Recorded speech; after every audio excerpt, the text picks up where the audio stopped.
Hey everybody, this is Rydo and we're back to video game news. Today is Monday, January 19th. Yep. Sorry, starting a little bit late. I've been playing the remastered Resident Evil 1 and that has kept my attention. I'm almost done with that game. And by done, I do mean done. I just don't see a way that I'm going to be super motivated to play it a second time, either at a harder difficulty, trying to get achievements, or to play as Jill instead of Chris. If it's going to severely depend on just like what happens when you actually beat the game. But yeah, it is, the remaster of Resident Evil 1 is just rough, and the remake really is necessary. The inventory management in particular is just nightmarish, in that you have only 6 slots. Even if you had 8 slots of items you could carry, it would be much more manageable, but you're going to lose on average 3 of the 6 slots by having a gun and some extra bullets for that gun, and 1 health refill if you need that. Then the game further complicates that because you could be also carrying fuel to burn crimson heads, which is not really worth it, it seems.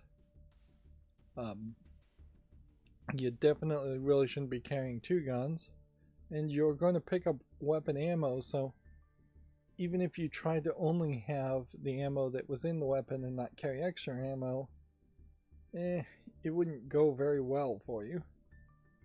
We'll do a little bit of warm-up today, and then we'll jump into the video game news. We'll scroll down the SteamDB 24-hour peak concurrent charts here.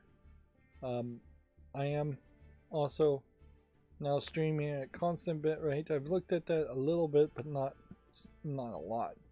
So visuals may be different, but honestly I think it might be exactly the same. But then there is also still an issue I'm running into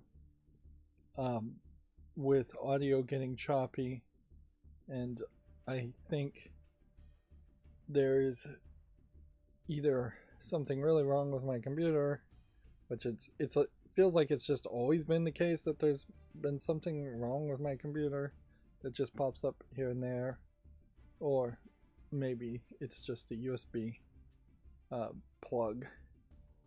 That is also a possibility, that it's plugged into the wrong port, or that it is just a bad plug. But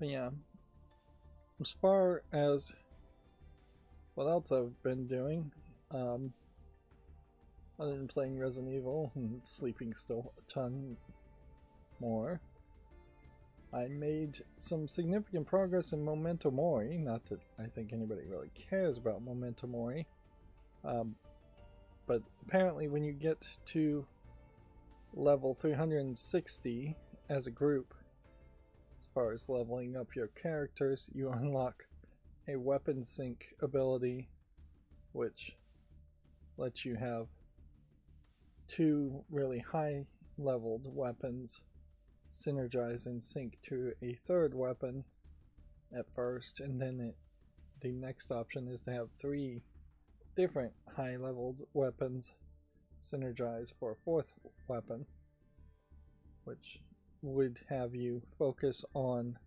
and these are all unique weapons to each of the characters.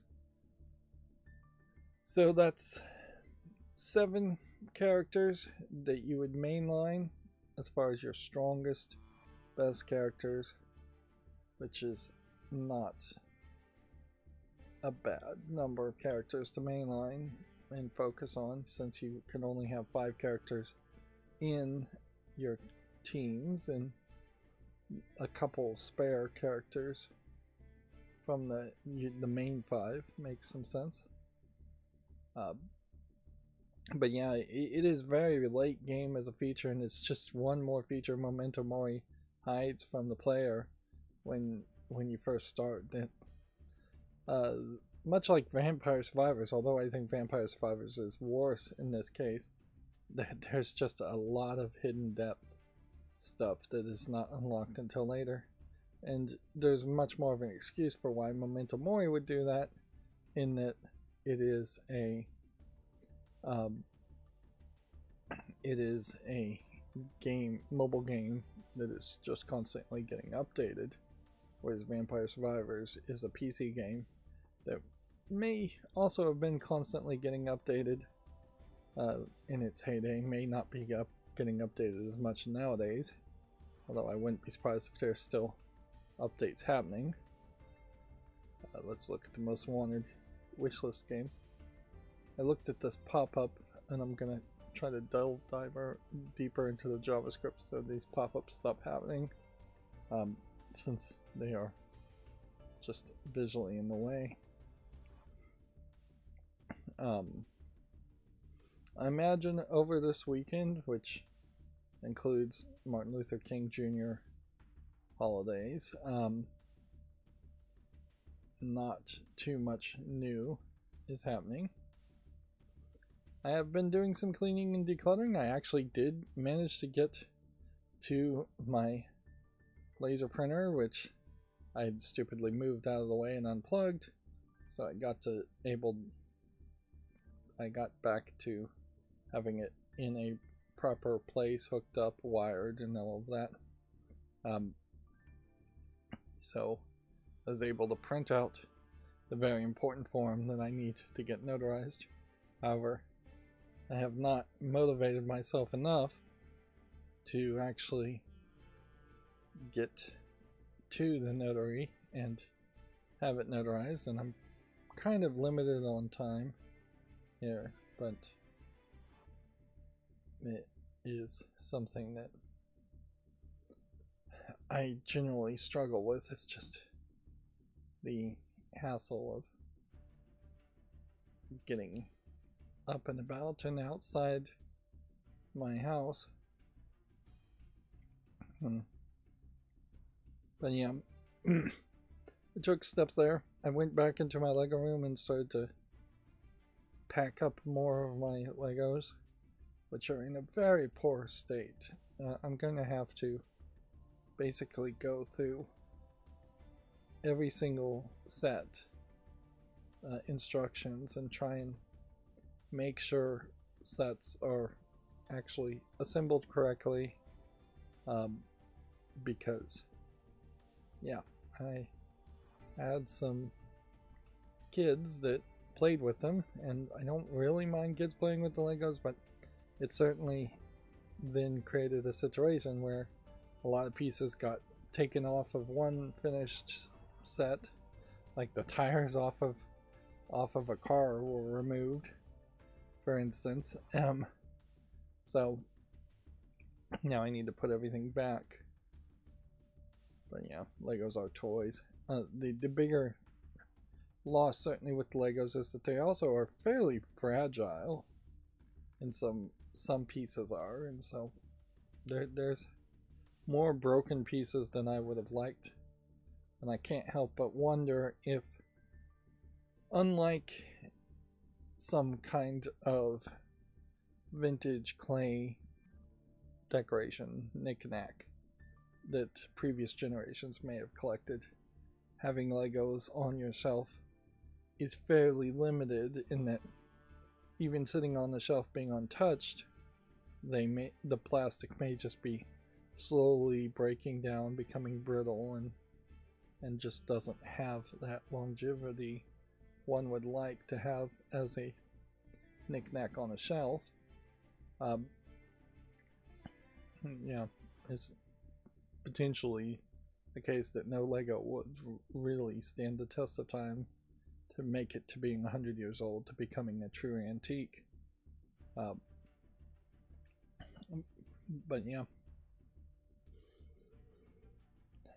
yeah, they still overall, I think most of my Lego sets still intact for the most part and look alright.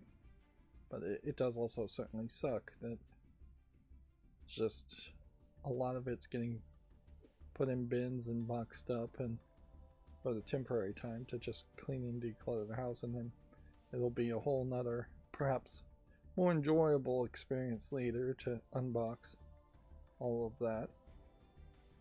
I still am under the shadow of a small chance that at any point I might have to move, so boxing it up kind of makes the most sense. This Gemini Heroes Reborn came out really late after the fact of the Heroes TV series. It's a prequel or a side story from the Heroes series, and it definitely feels like it was a soft launch attempt to potentially reboot the Heroes TV series, which, yeah, I think maybe they did reboot the Heroes TV series, and yeah, I don't think there was anything too special about it in that case. Yeah, they did reboot the Heroes TV series, didn't they? I guess generally the idea of Heroes could be any show where a bunch of people get superhero abilities, and it really was just the writing and a capturing lightning in a bottle that made the first season of Heroes actually interesting before the writer's strike happened, and that ruined everything. And honestly, I think Sylar as a character and following Sylar as kind of a bad guy was very helpful to the series, to the Heroes TV series, that you don't generally see that happen in other TV hero shows.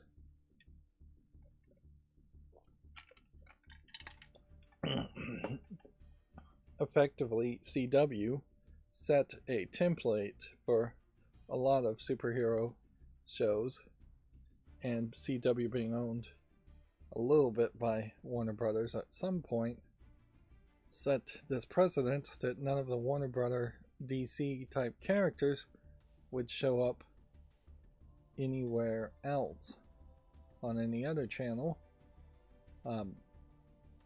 And Disney, getting Marvel, went in a very different direction as far as what they wanted on ABC that would be part of the Marvel characters, with that mostly just being Agents of S.H.I.E.L.D. And maybe one other show. What was the other show? It was very closely related to Agents of S.H.I.E.L.D. And so then you had two basic over-the-air type channels, although CW's way less popular than ABC, filling up the market for the audience of people that watch over-the-air TV, or just old school TV, as far as superhero shows go.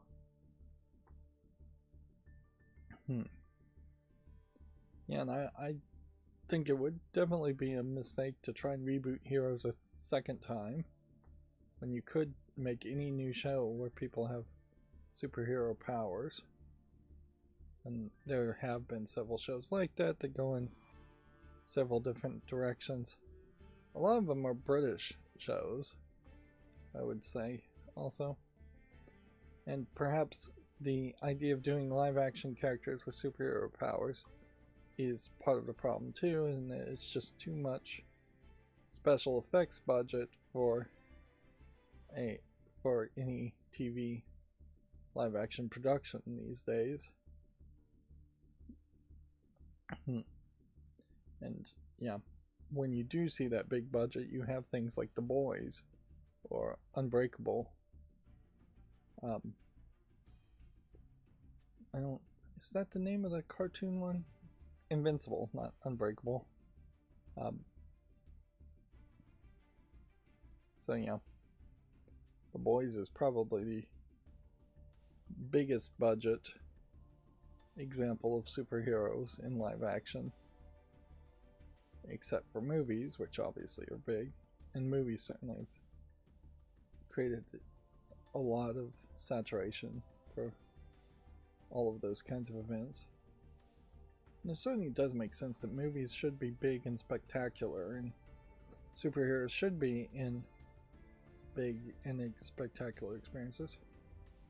It is a weird thing now because once I finish playing Resident Evil 1, there is really a decent argument to playing Resident Evil 0, which I think was made after, actually a long time after Resident Evil 1, because I definitely don't want to play the original versions of Resident Evil 2 or Resident Evil 3, so I want to play the remakes of Resident Evil 2, 3, and 4 and go in that direction. And the remaster doesn't let you flip to the original versions of Resident Evil 1, so there's still a lot of content that I'm confused about as far as whether that really was in the original version of Resident Evil 1 or not, or whether they added elements. Like, for instance, I'm not sure that a character named Lisa in Resident Evil 1 was even in the game originally. Like, I wouldn't be surprised if that was straight up added. I wouldn't be surprised if a few of the mentions of Umbrella or the Tyrant were straight up added. I'm not 100% sure that the layout of the mansion wasn't changed, or the layout of the maps in other places wasn't changed. So there is kind of an argument for me to go back and play an older version of Resident Evil 1. I don't know how you'd run that though. You probably need some kind of emulator. There might be an open source project specifically to running the original version of Resident Evil 1, but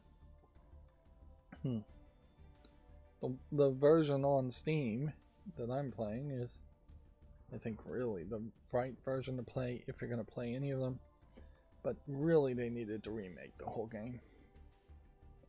And I could see how even a small indie developer could remake the elements of Resident Evil 1 and do better. Pretty easily you could just mod the game to give you infinite inventory and the ability to save without having any typewriter tape, because that element in particular is just stupid. Like, it wastes your inventory to have to hold an item to be able to save your file. But you could also procedurally generate where enemies spawn more than I think Resident Evil 1 does, which I imagine is very much scripted as to whether an enemy spawns in an area or not. You could potentially move some things around. I don't know if the game is procedurally generating item pickups or if the item pickups are just always in the exact same place. I would suspect item pickups are in the exact same place. And weirdly, there is a level of lewdness in Resident Evil 1 that now would have the game arguably censored or not allowed on platforms, in that you get into like one room and on the walls there's just a bunch of pinup art showing bikini clad ladies. Of course, in the original game it probably would have been so pixely you couldn't even tell that, but in the remaster visuals it's very obvious. You get into a certain hallway and you just have a nude statue, whereas elsewhere there are statues, yes, but the statues are more clothed appropriately to what you would expect in a game. Yeah, and there's just there's a puzzle where you rearrange the spines of books and it shows a artistic nude, and it's just like, where's all this coming from? What does it add to the story that whoever is making all of these puzzles is a pervert, or more accurately the game developers are perverts? Because it just really isn't playing to the horror aspect of the game, and I would definitely say Resident Evil 1 is trying to be in that horror aspect of the game.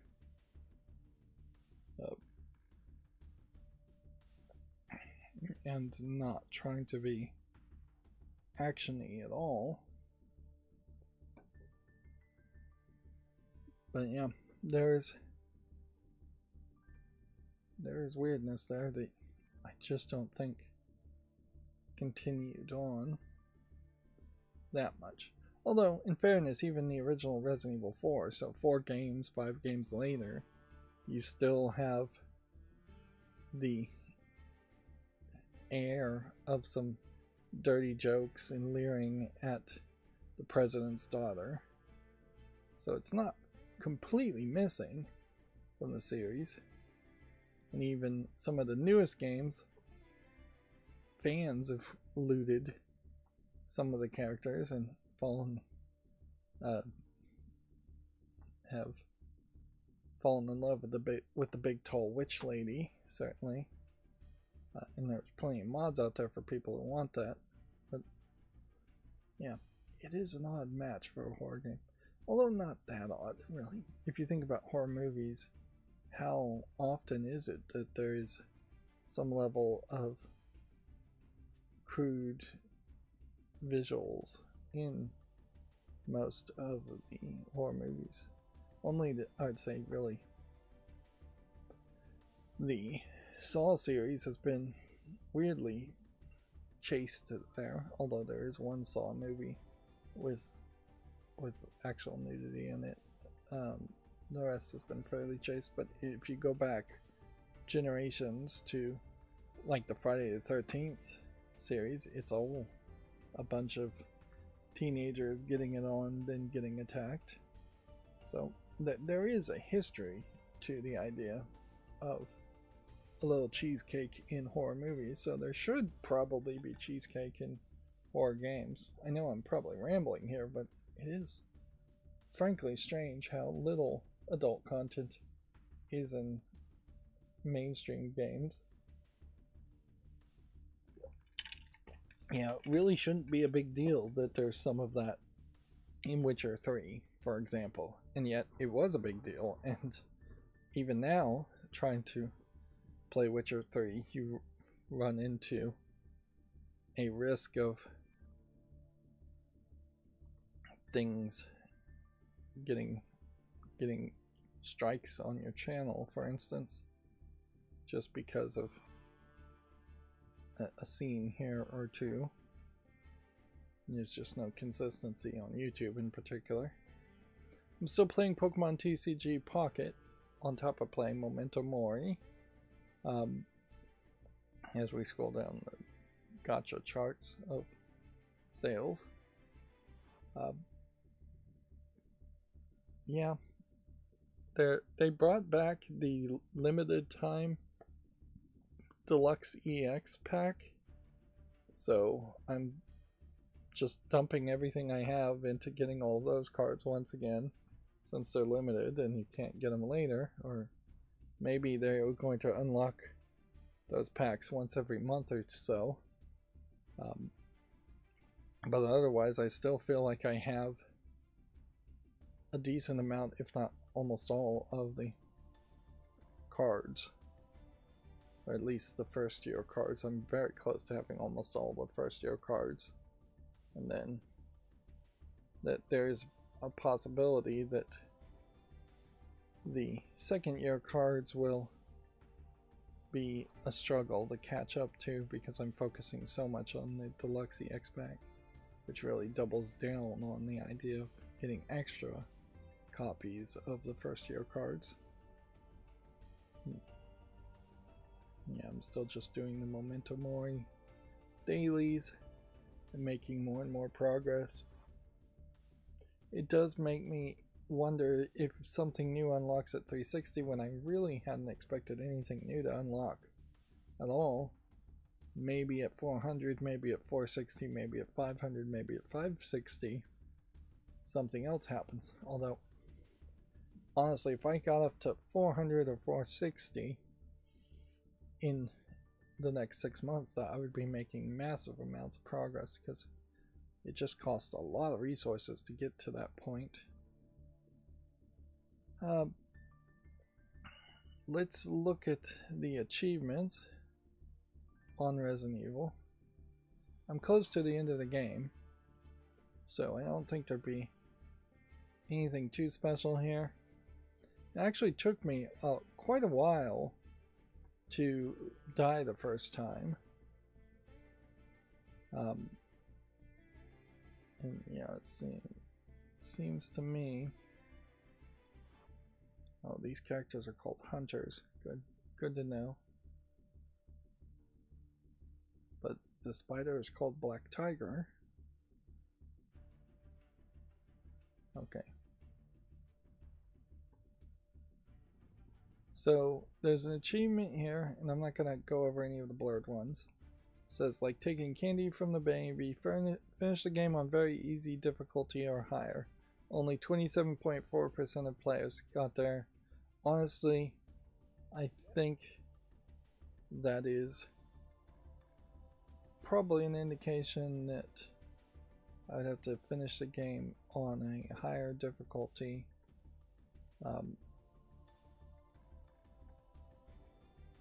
Yeah. Whoops. I missed this achievement. It could be done. Good to know. Actually, I'm just going to spoil these. Let's see.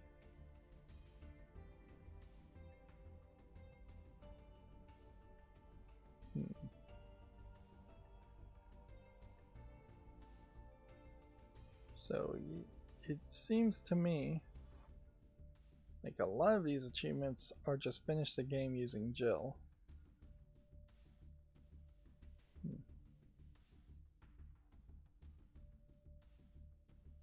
And so I'm probably playing on very easy. And then there's another one for easy. And I don't know, maybe content will carry over, and so maybe you'll have a whole bunch of resources if you beat on very easy, and then you could jump to the hardest difficulty.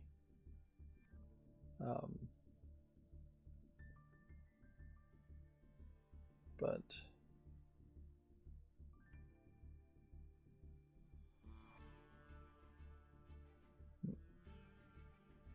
I don't even know who this character Barry is. Finish the game using Chris is less common than finishing the game using Jill. Why? I'm playing as Chris, and he definitely seems like he is the character you would want to play as. This might be a thing, really, where people who have played this game before know something I don't know. Maybe playing as Jill gives you more inventory items, and Chris is actually the harder mode. Yeah, finish the game normal difficulty, finish the game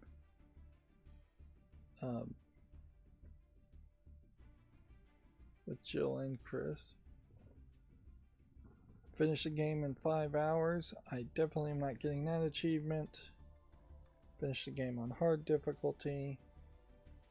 So there's a very easy, a easy, and a normal unlocked originally, and so hard mode isn't even unlocked until you beat the game once. Finish the game in 3 hours. Finish the game without saving anyone using Jill.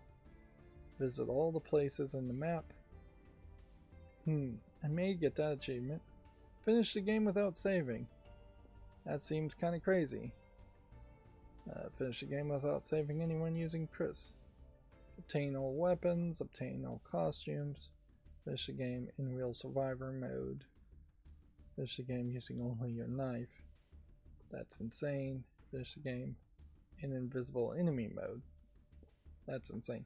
Alright, so that didn't really spoil too much for me, and it definitely tells me this is not a game that I would get all the achievements for. Again, if this game was remade, there probably would be an easier path to getting all of those. And maybe there is some kind of like upgraded weapons where it would become like Resident Evil 4 on a second or third playthrough, where you have just infinite weapons, or really high damage weapons with infinite ammo. You can just run around, or maybe even you have all the keys ready to go, or maybe you don't even need all of the keys. Yeah, it does feel like there potentially might be a way to skip significant portions of the game playing as Chris, and if Jill's lockpicking ability, which I think she has, lets you lockpick any locked door, well then that would get you significantly close to beating the game quickly, because yeah, you only would have to go through a few doors if you're able to lockpick it. There might be some doors that you can't lockpick, which would make the game a little longer, but it'd still speed up the process quite a bit.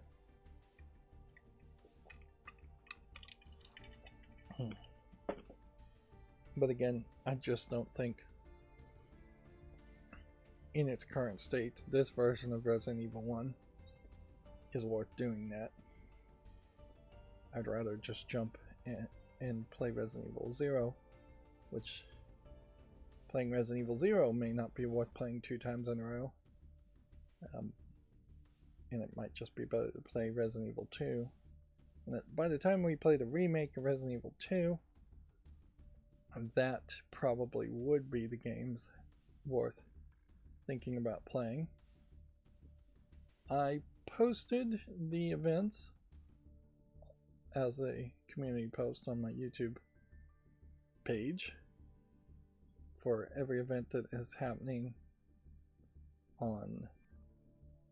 in 2026, such as the Steam Detective Fest. So yes, that is good information to know as far as what people are going to focus on. This year might be very much the year to embrace demos and fests instead of actually buying games, because so far I don't have a great reason to have a lot of hope that there's going to be a bunch of new great games that come out this year. And financially, people are going to be squeezed. In particular, speaking of squeezing myself financially, I found out that they now have two smart heating panels, which I probably knew that existed, but they have actually one model I saw on Amazon that is also the bathroom mirror, which that's interesting, certainly. An infrared bathroom mirror. The way the infrared works, as my understanding is, it's something that's shooting infrared to kind of a shield, and then that shield is getting heated up of carbon, and that it isn't indirectly reflecting infrared light at you and effectively giving you a tan. But yeah, I wouldn't blame people for wanting to be a little careful about any device that might straight up give you skin cancer if you stood in front of it too long. That being said, these are like bathroom heaters, so it's not like you should have them on that long. And really, I'm in a region where a bathroom heater is very rarely needed to be turned on at all. Maybe 5 days out of a year is it really justifiable Um, but I have some older filament resistor heaters in my bathrooms that I'd like to replace, but they're on the ceiling, so that means in one bathroom, which is smaller, I would have to take a wall mount and stick it on the ceiling and figure out if I can mount it that way. In the bathroom that's bigger, I can take one that is designed for a ceiling mount that is much larger to replace it, and they're much, they just look like square white rectangles, so they are very subtle. When you do mount them to the ceiling, to a certain extent, they're subtle. You know, there's some argument to going and playing Blueprints after playing Resident Evil 1. There aren't zombies in Blueprints, but you're wandering around a mansion solving puzzles, which there's a little bit of that in Resident Evil 1. But by far, Resident Evil 1 is an inventory management game. Yeah.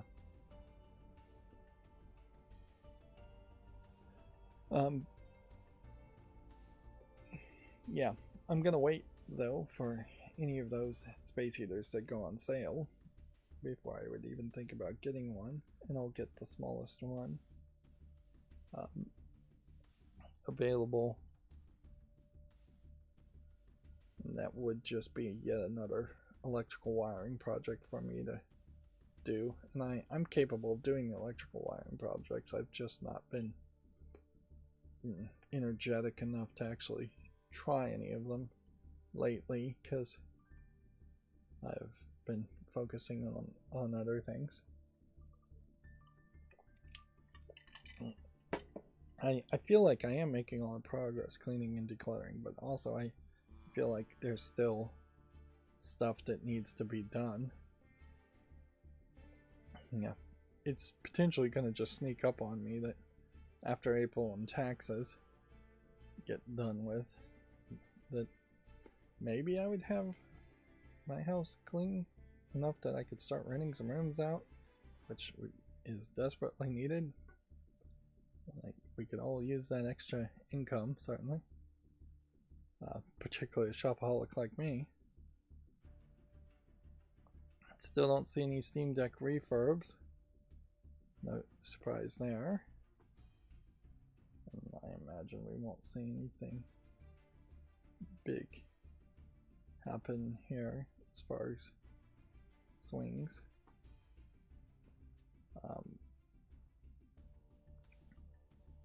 I saw there's this really small e-book, e-reader, that, depending on where you live, if you live outside the United States, it seems like you might be able to get the price as low as $40, but realistically you're going to probably still end up paying $70 for shipping and handling, and maybe even a little bit more inside the United States with tariffs. But it is a really, really thin, really small thing. Doesn't have a touchscreen, doesn't have a backlight. Runs on an ESP32, which is a rather underpowered device for an ebook reader. And the software is a little rough, but there's like 3 to 4 side projects already to hack it and put different software on it. It's designed to be so small that it would fit on the back of an iPhone, basically using the magnetic ring attachment, not to actually charge, but just to hold it. Which I could see the idea there is that you just like want something that wouldn't drain your battery at all, and that you could focus in and read a book on. It doesn't have any kind of e-store to it, but it is an intriguing idea as far as a potential new project for, in particular, I think really young kids. Like, I still have one niece or nephew that has pretty small hands, is pretty young, so I could see maybe early reader ebooks on there, which maybe doesn't make any sense at all, or flashcards on there to learn reading. That being said, I'm not sure that there's a great selection of books like that, and because this e-reader doesn't have any kind of like Bluetooth audio out programmed into it, although an ESP32 should be able to actually do that, where you could hook up Bluetooth headphones. Nobody's programmed that yet, and Bluetooth is a nightmare to program. There is, and it doesn't have great EPUB image support. Picture books kind of get thrown out the window, and so then it becomes potentially a really small device for somebody who's not an early reader but a mid reader to a late reader as far as a kid goes, and then it's just like a really pocketable small device that does minimal things.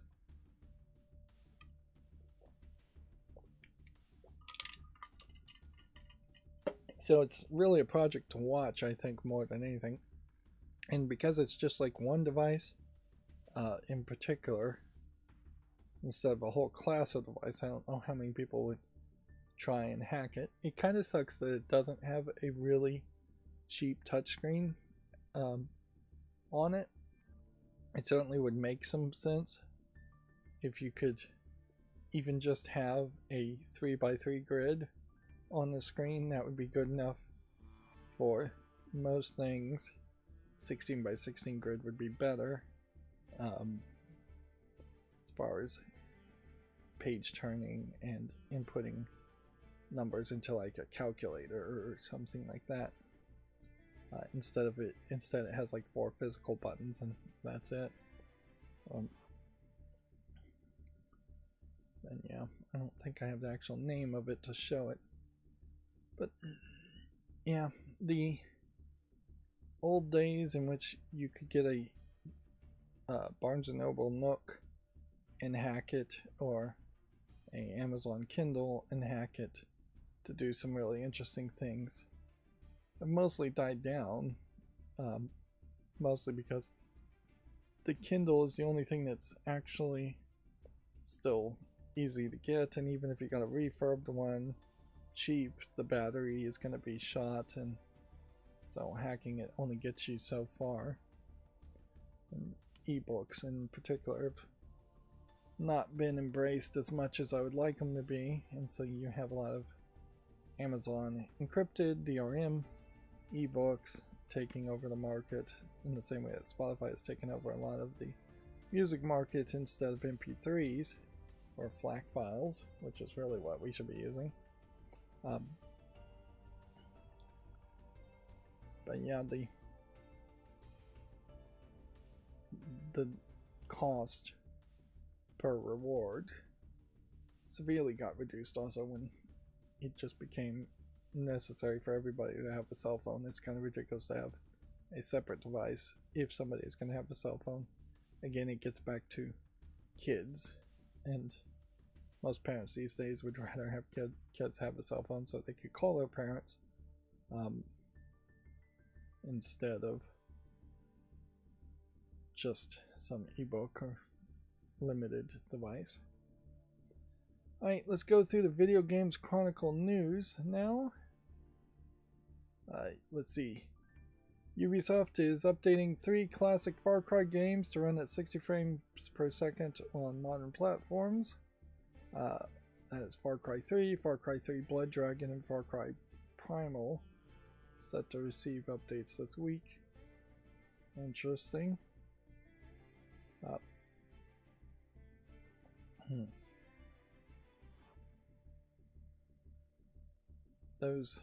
It is kind of funny to call Far Cry 3 a classic Far Cry, but I guess maybe? I mean, what are we up to? Like Far Cry 4? Far Cry 5? Yeah, it doesn't feel like there's that many of them. Just now I'm noticing that there's a human head being buried into the ground here and people hanging in the background. This guy's pose is so striking. It's just easy to ignore or not see the rest of it. Apparently they did it via emojis as far as the announcements go. I would suspect this is probably just an official take on what fan mods already had figured out how to do, and this again feels like the Ubisoft is kind of wrapping up things as a company and maybe trying to get some attention that's positive without actually doing anything new. The Far Cry series has always been a series that really didn't feel like it was going to catch my attention, and yeah, I haven't seen any announcement for a new Far Cry series, Far Cry game, and I wouldn't expect that there's a great chance that there will be a new Far Cry game before Ubisoft eventually just becomes a shell of itself, and the spin-off company of Ubisoft focuses on other things. It is possible that people who worked on games like Far Cry go to a different company and form something similar to it.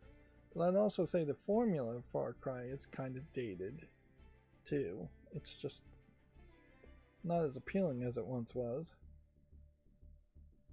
Let's see. It is funny how you have two things true and yet they sound contradictory. We have a headline here: Nintendo's Japan dominance continues as Switch 2 fuels 40% market growth in 2025. And yet, it was just the last stream. We also were talking about how Nintendo's hardware sales are down 30% year over year. I think it was 30%. But yeah, the overall sales of games, hardware, physical games, consoles in Japan is going down. And yet, digital sales for the Switch 2 must be going up to fuel 40% of the market growth. At least that's how I would interpret it. And it is interesting that they're showing the Nintendo store in Kyoto as a screenshot to represent Nintendo, considering how the vast majority of things in the Nintendo store are not video games, but instead merchandise.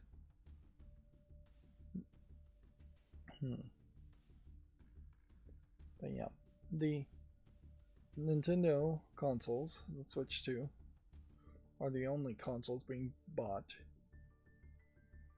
in Japan at the moment, really, with slight PlayStation 5 units. Here they have the annual numbers: 3,784,067 units of the Switch 2, with 1,500,000 and some change of the Switch 1, which just is massively higher, just Switch 2 compared to the PS5. And I would assume the PS5 here includes the PS5 Pro, and also being only 879,000 units being sold, which, yeah. So, over double of the Switch 2 units were sold compared to the Switch 1. Oh, almost double Switch 1 of the PlayStation 5 units were Switch 1 sales.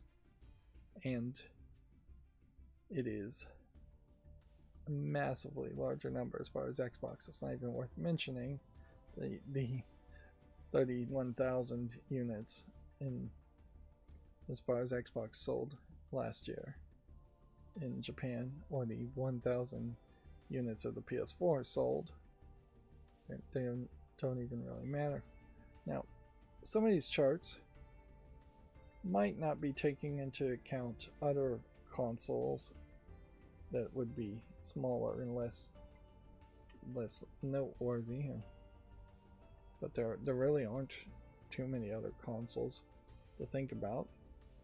And yeah, it's not accounting at all for like software sales from cell phones, which I imagine mobile gaming is still very, very popular and high in Japan.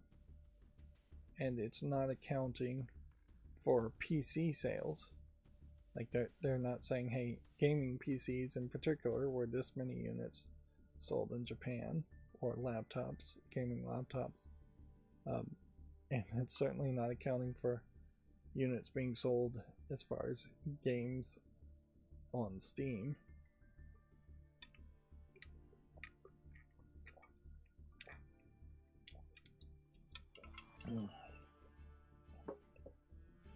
Which, while we're speaking about Japan, it is also worth pointing out that the new person in charge of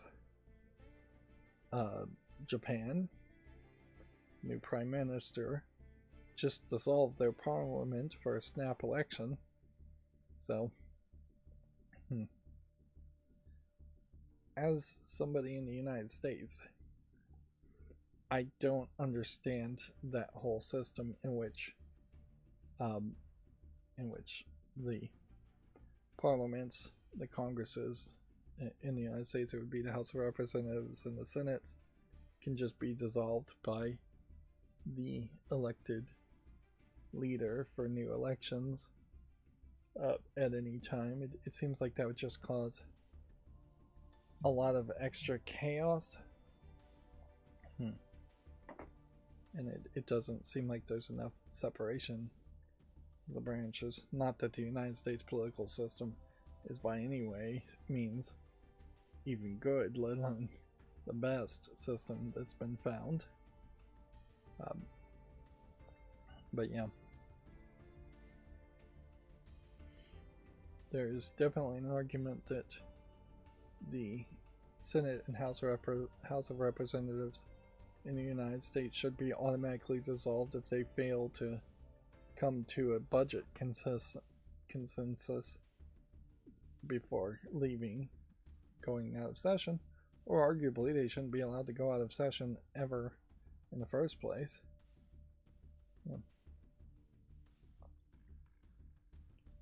Yeah. Of course, that has nothing to do with video games. We'll see what the political situation of Japan changes anything. It is also worth pointing out, I think, in those numbers we saw as far as the Xbox sales, I'm assuming all of those units, like 100% of them roughly, are bought by foreigners in Japan. United States people on military bases and Westerners on other kinds of vacations or bases, or have reasons that they are in Japan, but they aren't like in the Japanese gaming community. But I would say probably in the East, Nintendo is the dominant market force overall. As far as the best-selling games, it's going to be mostly Nintendo games too, just to follow the hardware. But Monster Hunter Wilds, despite its bugginess, is in the number 4 spot for the PS5. And maybe it's just not so buggy on the PS5 compared to the PC version, which, by the way, it seems like the reason why Monster Hunter Wilds is so lacking in performance is because it is running a check seemingly every single couple of seconds to see what DLC you have, and the more DLC you have, the faster and better performance you get. So there's a mod out there now to just trick the game into thinking you own all the DLC to get the best performance, which that is just like terrible optimization in the first place.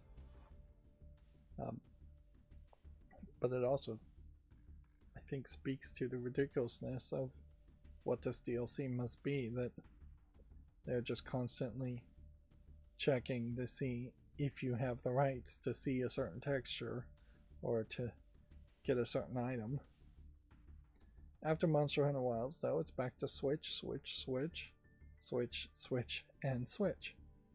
And of the games, you have your Dragon Quests, you have your Minecrafts, and then you have Nintendo title, Nintendo title, Nintendo title, Nintendo title, Pokemon title, which is owned partially by Nintendo, Pokemon title, and then Nintendo title.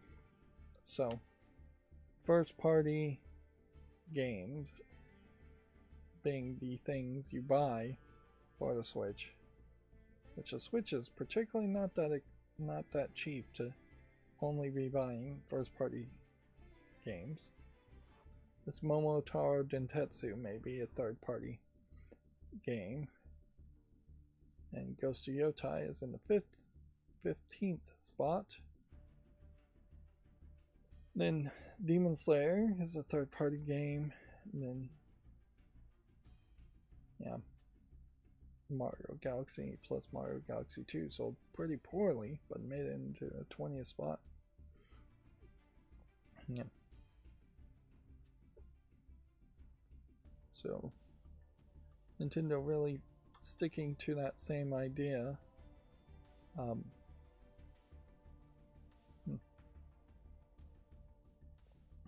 That their consoles are really only for playing their games.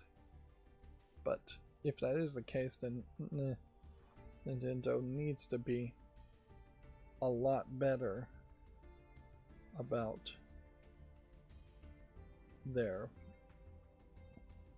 making more games that are good, because there really aren't that many for Switch 2 that are system sellers.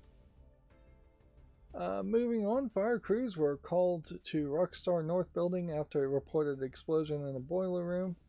No casualties are reported as the GTA Studios main Edinburgh building suffered structural damage.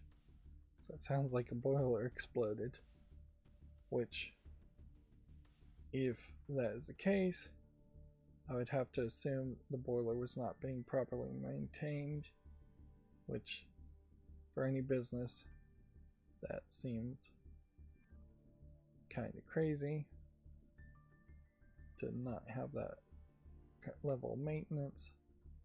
That being said, I wouldn't be surprised if it isn't just the case that Rockstar North's building is maintained by some third party that they had hired to maintain it, and then they just didn't really maintain it. For a boiler to explode,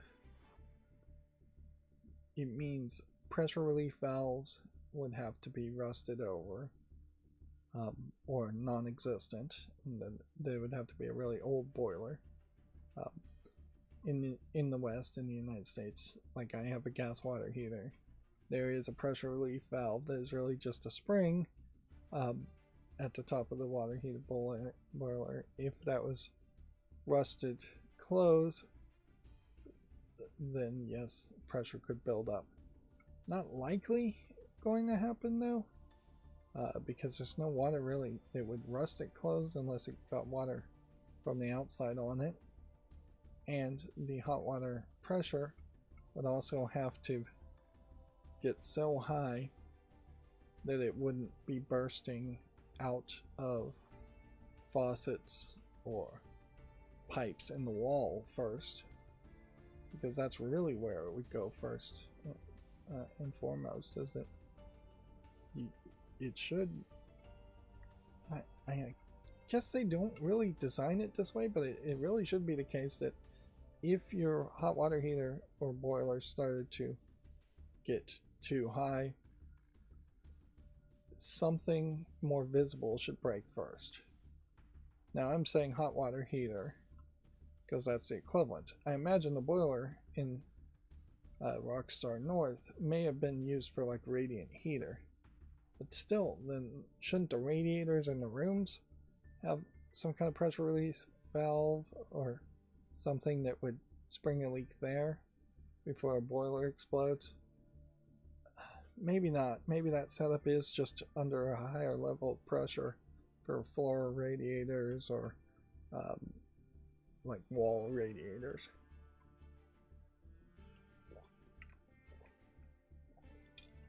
But it still feels like there should have been a pressure relief valve. It used to be the case decades ago that boilers would explode fairly often. And every now and then you do hear stories of water heaters exploding. But more often than not, they are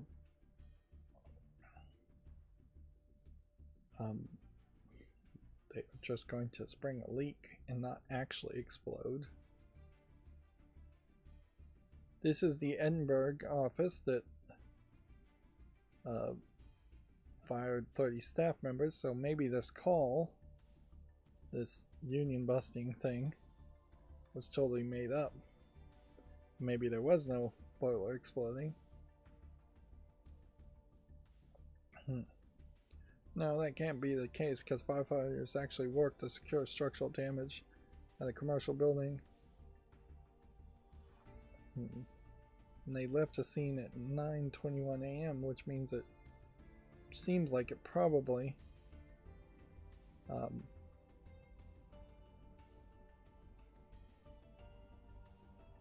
and so it does look like the boilers were just getting set up for the morning. Yeah, 5:02 in the morning. Notice they're using periods here instead of colons because of their region.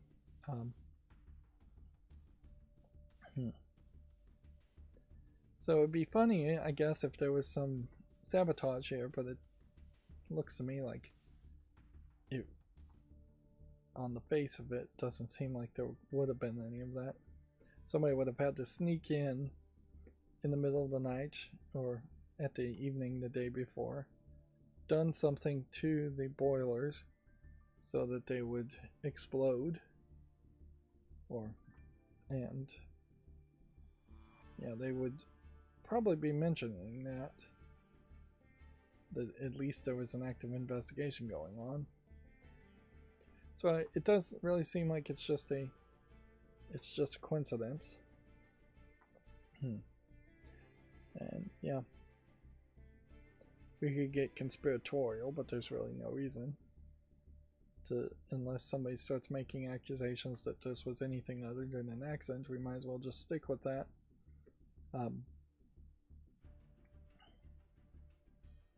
Yeah, if this is the building, you can see it's a fairly large building, so wouldn't be surprised if there are several boilers. I wouldn't be surprised if they are all old, like most, well, in this case, Scottish buildings. So I'd just assume it was not being serviced properly. Moving on, Nintendo of America's new president, Devon Pritchard, makes her first industry appearance since taking on the role. Pritchard became Nintendo of America's president on January 1st. I was thinking I hadn't seen this person before. This is the new puppet for Nintendo of Japan, basically, because Nintendo of America does barely anything. They just are here to handle lawsuits and to basically localize games a little bit.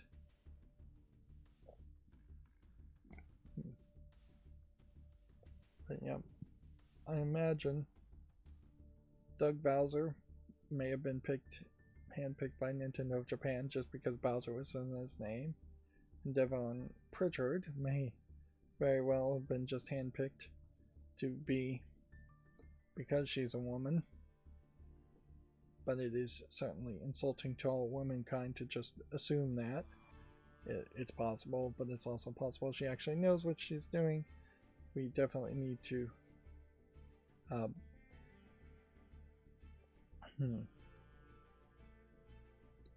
to see what she does, but there's very little I imagine she can actually do. It is interesting how Pritchard is still getting perhaps upstaged a little bit by Reggie Fils-Aimé, who was the long-term president before Bowser. Yeah. We will see. So it's the 15th annual New York Game Awards that she was at. How long is this video? This is a 3-hour and 30-minute video, but it skips directly to it. So, yeah. I imagine we won't see too much of her unless they have her showing up during presentations and announcements of new games, which maybe they will, maybe they won't. These Nintendo Directs have been globalized, certainly, where it's just maybe Miyamoto and the president of Nintendo of Japan. You can see that she's a very handsy talker, to the point where she put her hands in pockets in her, I guess you call that a dress, which, yeah, you should never really put your hands in the pockets in a presentation. And I wouldn't say she's a terrible handsy talker anyways, so she should probably just embrace it. She does seem like she has kind of that media trained handsiness to it. The dress itself is fine, but perhaps maybe it should have been a little bit closer to the black dress attire look, considering what everybody else on stage is wearing. And there's Reggie Fils-Aimé on the left. And I would say the dress she was wearing was very kind of monotone and boring. No neckline at all. Oddly short sleeved.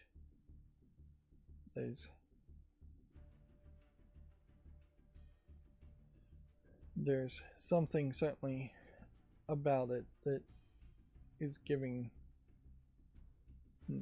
mom vibes, I would say, instead of businesswoman like vibes. Yeah, no, the ruffles here seem weird. This is a pretty terrible screenshot they've gotten. You can see the hands are blurry and her head is tilted. It kind of makes a crooked smile.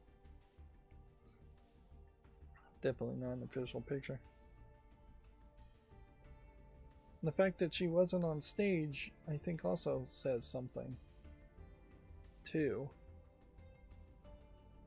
It potentially is a snub, because she could have just come out on stage and said what she had to say. So I wonder if she isn't actually a pretty terrible speaker, because in that video it also looked like there were several cuts. So, but does being a good speaker make you a good president of a company? I would say no. Not really. You do have to speak to a certain level, but not that much. You can put out memos for everything, and you can certainly have a spokesman come out and speak for everyone, for everything if you wanted to. And so maybe she is really good at like running the business part. Well, we shall see. Moving on, Sega shares plans for another big 35th game anniversary this year. It's not just celebrating Sonic, it is also celebrating whatever this is. Puyo Puyo. Okay. I would not have known that that was Puyo Puyo, nor would I have recognized this character from Puyo Puyo. I guess maybe these little dots here or a bit of a hint. So my assumption here is that there might be a couple other things that also came out when Sonic came out.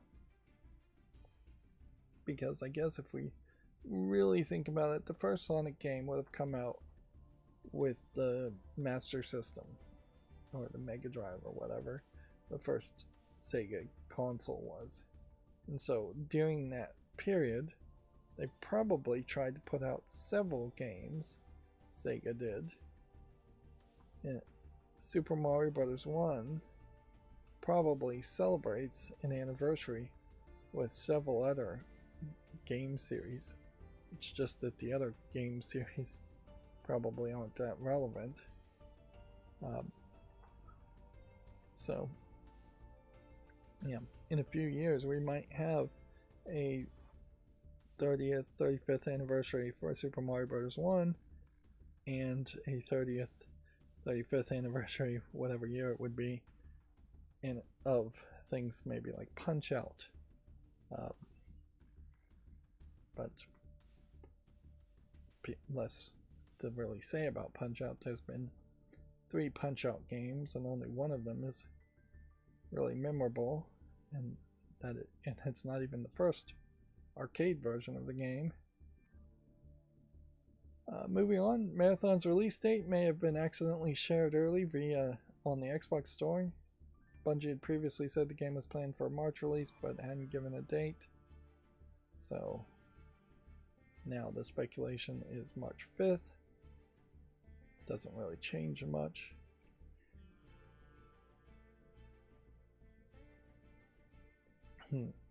A former Assassin's Creed boss sues Ubisoft for more than $1.3 million, alleging, quote, constructive dismissal. Ooh, is that something in France? I imagine there's a lot of people in the United States who are victims of constructive dismissals. Basically, I would assume that means the company created a scenario to fire somebody. They contrived a reason to fire somebody. Although in the United States, maybe that is less of a thing you could sue for. I definitely was working at least one job where they were trying to fire everybody and looking for any reason to fire or lay off anybody. Now, here's the thing, though, is that we have to ask, is this one of the persons who was involved in all the sexual harassment claims that have been going on for years now, and we're going through the courts for years? We will have to figure that out. Mark Alexei Cote claims Ubisoft falsely announced he had voluntarily left the company. Interesting. So that's an interesting thing.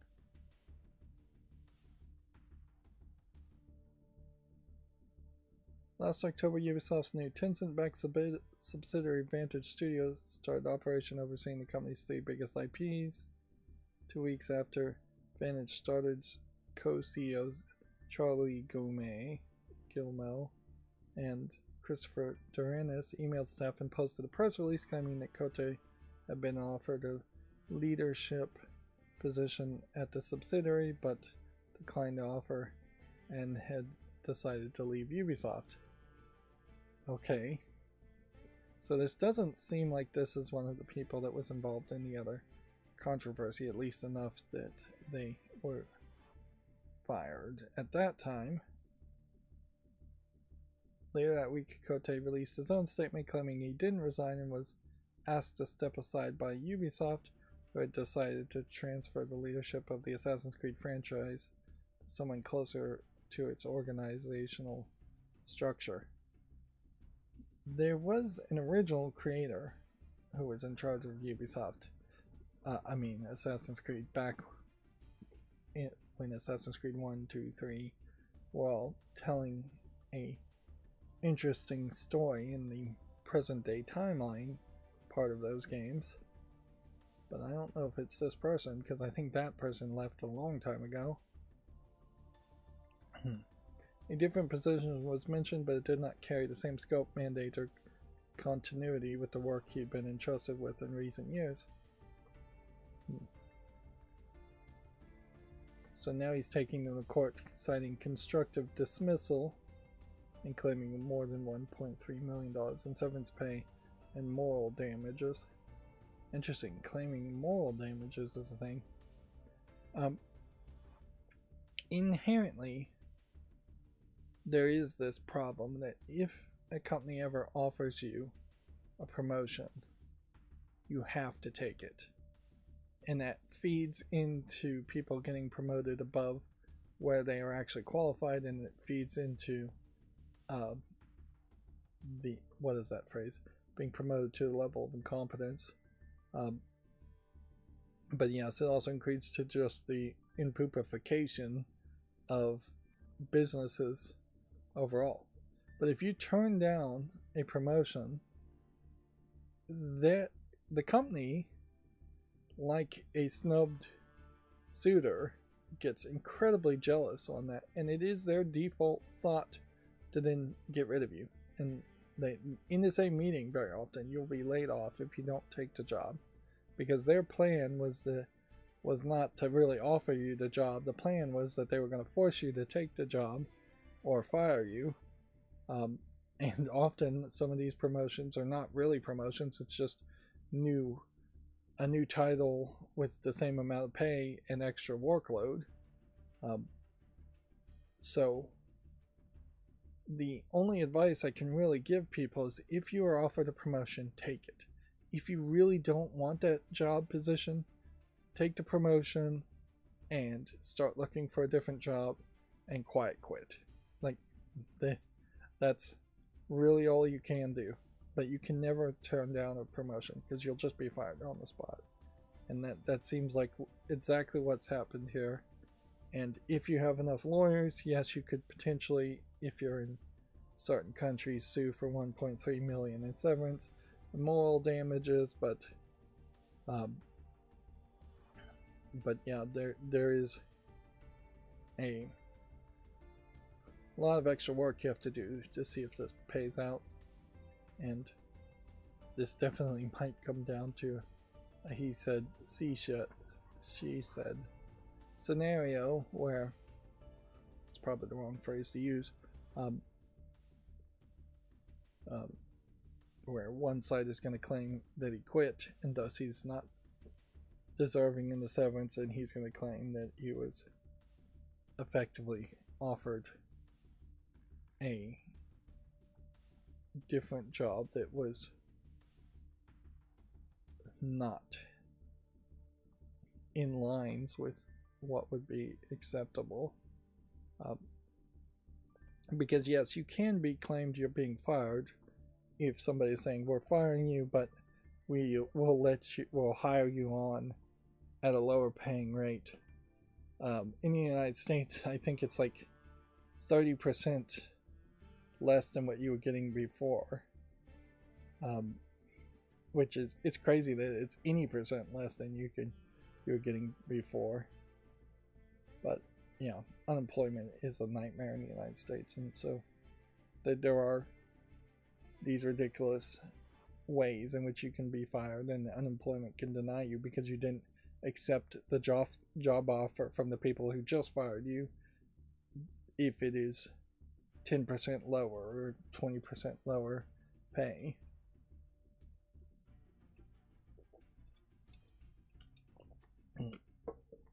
You know, it's a nightmare, isn't it?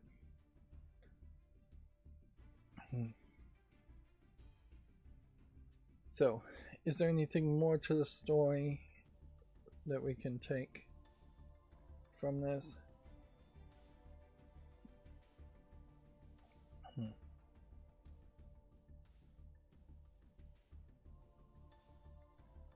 Yeah, the phrase here, unacceptable demotion, and a disguised dismissal. And instead he demanded Ubisoft pay him severance pay.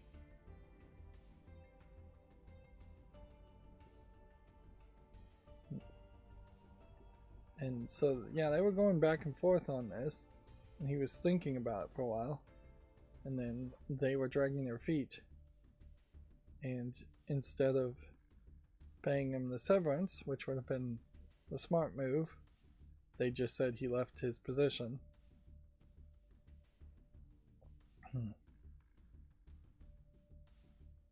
Lawsuit claims that Ubisoft's statement suggested a voluntary departure. The company was trying to avoid paying him severance and to keep his non-compete clause active, which presumably remains in effect when someone voluntarily leaves a company, but not if they're laid off. He's claiming 2 years' salary and severance, as well as $75,000 in moral damages for what he says are an abuse of power and harm to his reputation, for a total of more than $1.3 million. He's also asked the court to lift the non-compete clause.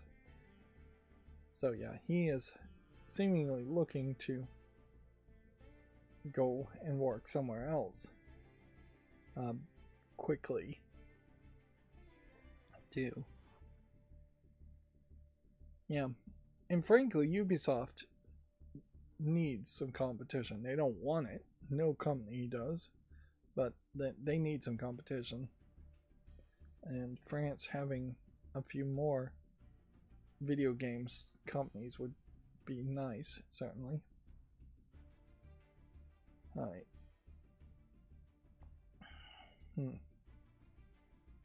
Let's move on. Capcom's next big Resident Evil remake will reportedly be revealed this year. Capcom has released various Resident Evil remakes over the last decade.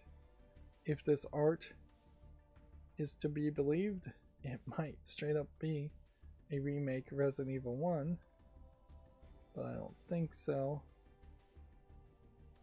The Code Veronica seems to be the next one, which, yeah.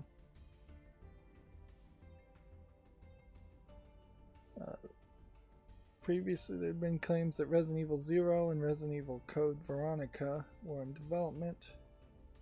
Okay, well, if there's a Resident Evil 0 remake, then I probably shouldn't go and try and play the Resident Evil 0 that I have now. And I should just play the remake of Resident Evil 2. That would work well. Yeah. There's still speculation of a Resident Evil 5 remake, but honestly, I just don't think they're going to remake Resident Evil 5. If they did, I feel like whatever they called Resident Evil 5 would be a completely different story, not even set in Africa. Yeah. I think they are never going to remake 5 or 6. I think they will more likely remake 1 and 0 and Code Veronica, and I don't know if there's any other side games after Code Veronica to remake, and then I think they would start remaking them all over again if they're going to make any more remakes. Otherwise, they're just going to speed up mainline releases for games like Requiem, which with Requiem coming out, it is hard to believe that even a remake would get released in the same year as Requiem. Capcom kind of needs to slow down, but I guess maybe Capcom can't afford to slow down because of the fact of the high amount of money they make from it and the lack of money they make from so many of the other things that they develop. You can see from the screenshot, I assume, of the first Code Veronica, that the visuals here were up in quality by quite a bit by the time Code Veronica came out. That's one thing I don't like about the remaster of Resident Evil 1 is you can't swap back to the original visuals just to see how low polygon and awful it looked. It would be pre-Tomb Raider 1 level of low polygons but it would be nice to be able to see that just for a second, and maybe something in the gallery will show us some of the original ways the games looked. You can also see that there is definitely more of an emphasis now in action, and that it became fairly quickly less about horror. Even the first game really isn't that horrific. There are some bad game designs in Resident Evil 1. Like, you get into this place where you see these creepy dolls, and it looks like maybe there's some kind of like voodoo going on there. And then you walk down a hallway, and when you go to the room at the end of the hallway, you get a note and you realize that the dolls just belong to a little girl, I guess. So there's just like no opportunity to think that the voodoo would give you the wrong impression that you would actually fight the little girl, who is actually more grown up and like mutated. So yeah, there's a real question as to just like how long that little girl had been around, because the timeline really doesn't make any sense at all. It would have to be that the little girl was turned into a BOW monster, and then she started to age rapidly, or she had been at the Resident Evil mansion for maybe 10 years.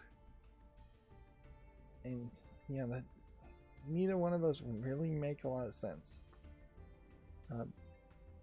And I guess the game doesn't give you a really great timeline.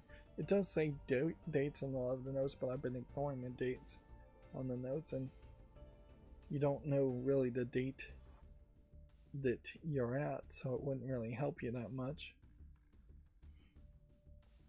But yeah, obviously if you were going to have creepy dolls in the game, you would have wanted that to lead to some kind of misunderstanding where you could have actually had an encounter with the girl and potentially fought her, if not kill her, to then realize it was a huge mistake.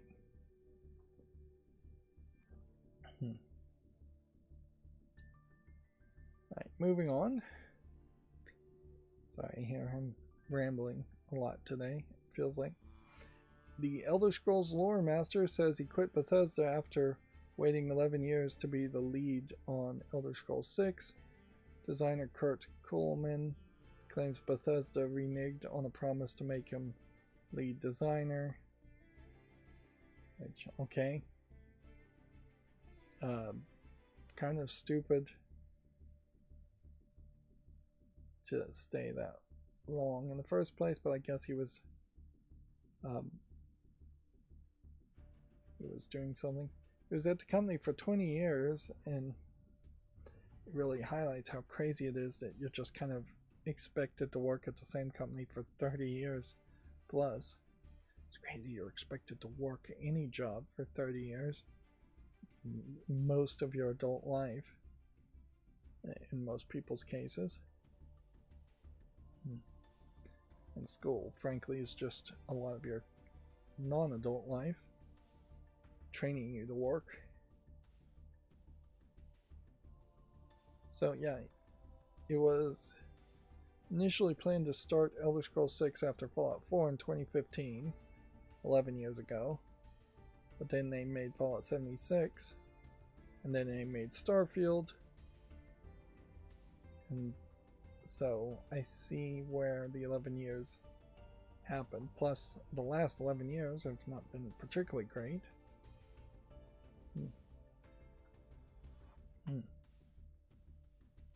Yeah.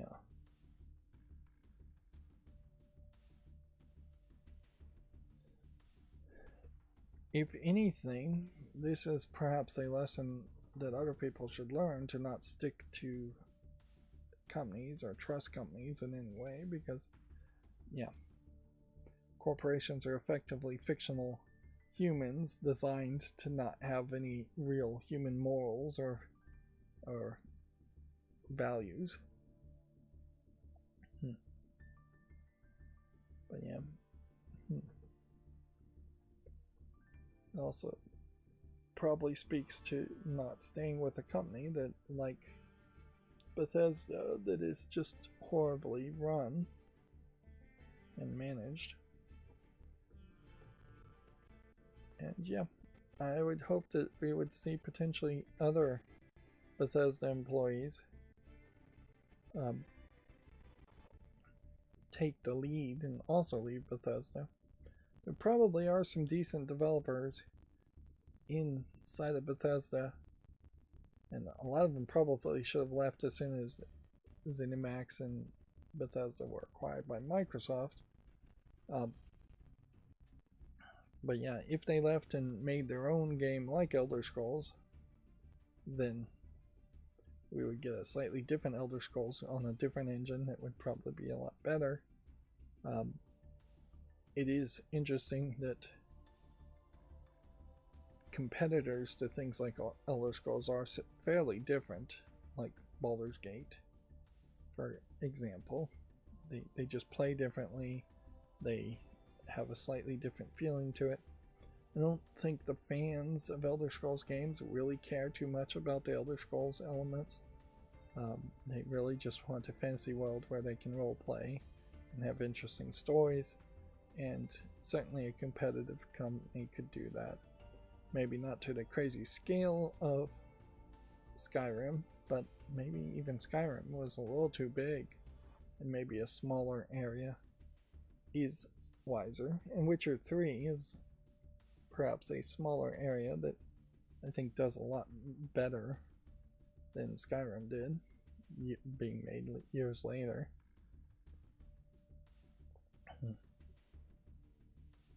Okay, and then our last Video Games Chronicle article is Valve has, quote, significantly rewritten Steam's rules on how developers must disclose AI use. The rewritten rules clarify that AI-powered tools do not require disclosure. So code helpers don't require a disclosure. So if you're vibe coding, you don't have to disclose. And the efficiency gains through the use of AI-powered dev tools is not the focus of its efforts. The first of two types of AI that will have to be disclosed is AI to generate content for the game.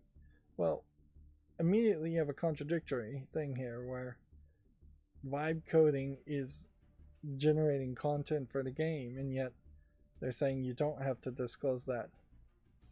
So whether this is within the game on its store page or in its marketing material. I saw a YouTuber cover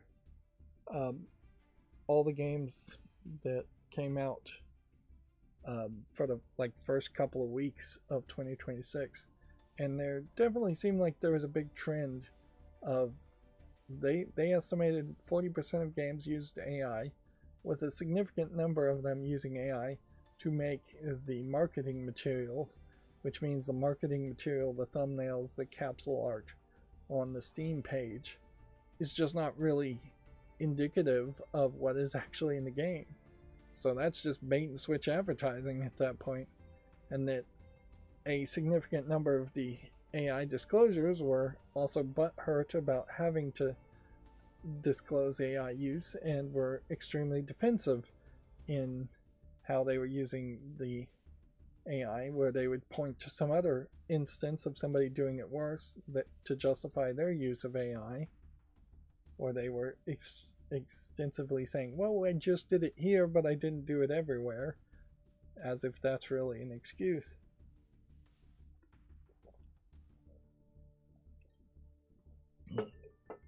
So yeah, game developers really do not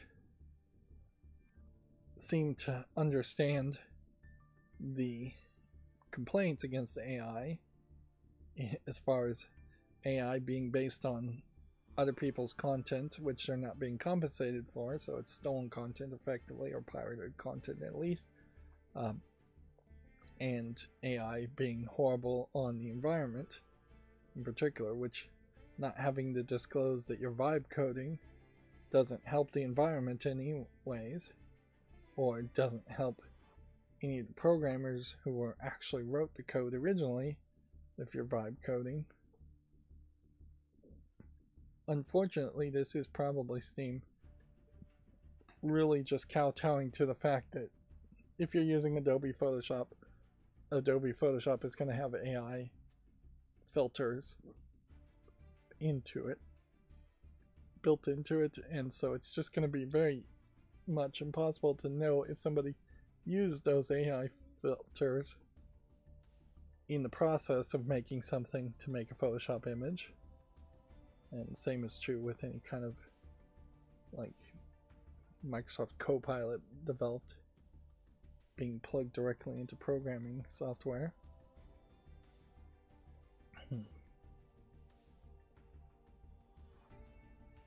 The second type of AI content that must be disclosed is AI content generated during gameplay, whether the game in question generates AI created images, audio, or text, or other content.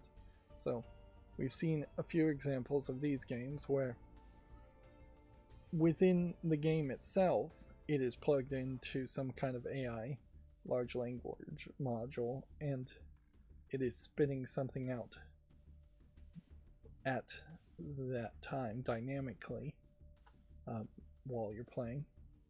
In particular, there's one game where you literally are just talking to a AI chatbot in the game.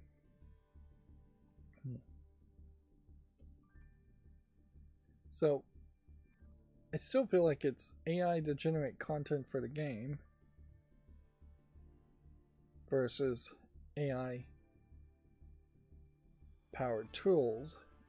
Really seems contradictory, but I guess they are just trying to learn the best way to phrase this and eliminate the most amount of people who are going to try and skirt around this.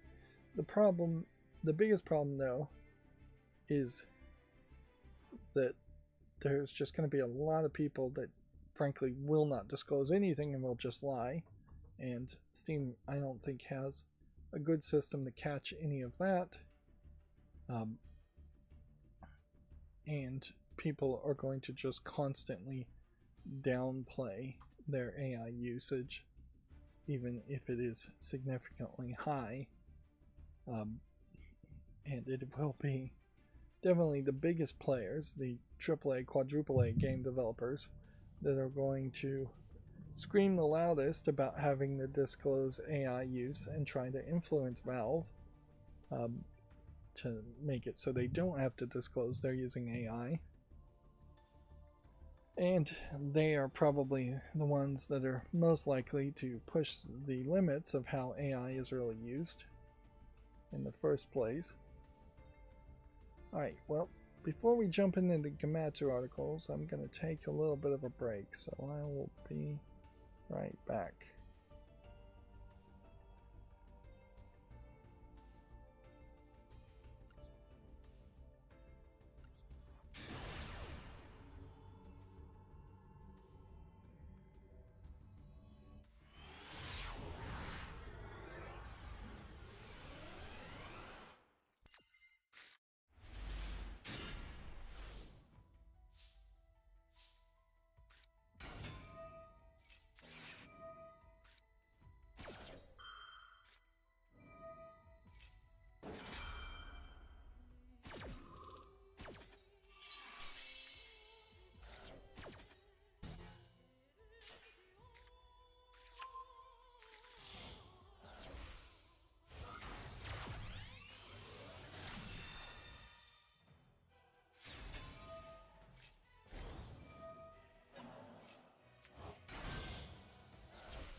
Okay, I'm back.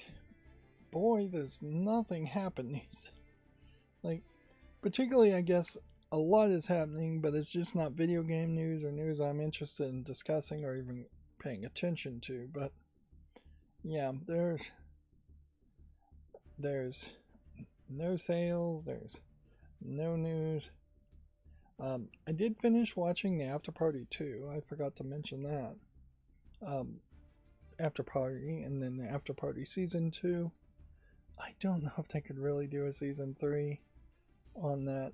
And I think it's a show worth watching once. I barely paid attention a lot to, and I kind of marathoned it. But yeah, am I watching anything else? Well, the English version of Hip had a new episode. And yeah, I think that pretty much is all I have been watching. Alright, so let's go through the Gematsu video game news then. Let's see. Palworld Early Access 2nd Anniversary video teases new pals, which I guess that is interesting that they haven't been just consistently adding new pals, but it would be kind of in line with the way Pokemon games also release, is that there usually is a decent number of years between when new Pokemon come out, or new evolutions of Pokemon come out. But yeah, then Palworld also would have to catch up if they were going to try to have as many pals as Pokemon exist, and any new pal they introduce might just be used as evidence in the lawsuit that I assume is still going on. The bigger issue, certainly though, is this game ever actually going to come out of early access in any form that's considered acceptable? Or is this just one of these games that is going to constantly stay in early access and never come out in a fully polished form?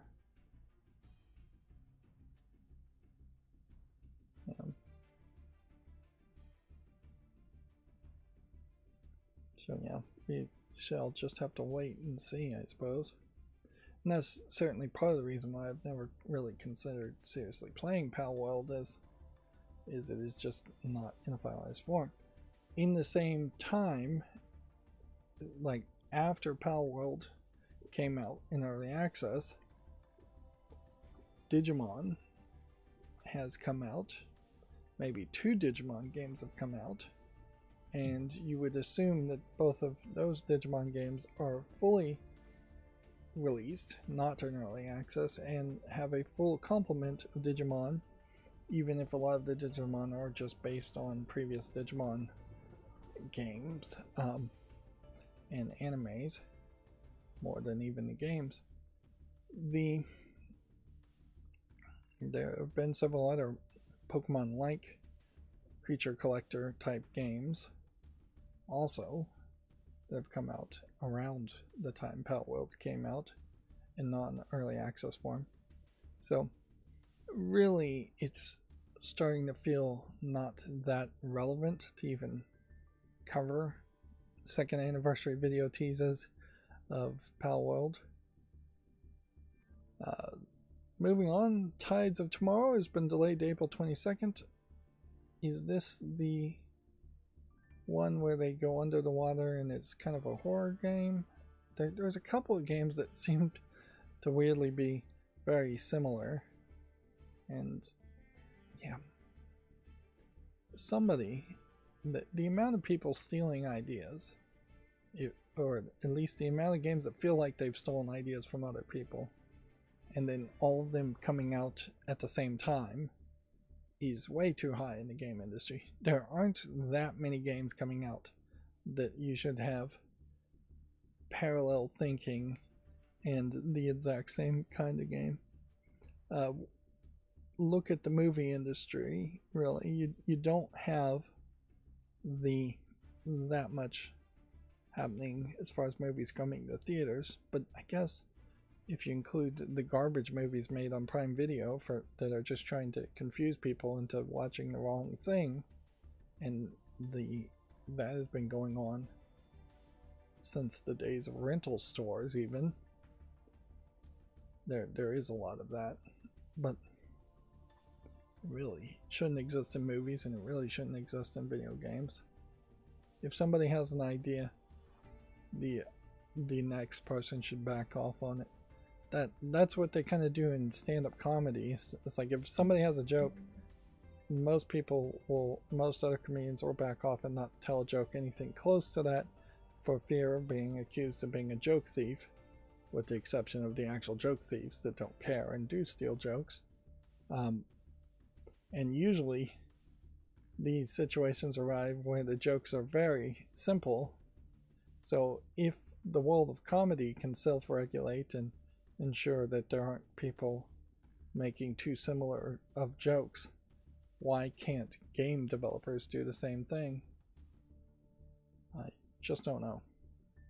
Here we can see overall, even though it's still in early access, Palworld is rated very positively, so people are not getting tired of it yet. And they have a bundle here with Cassette Boy, which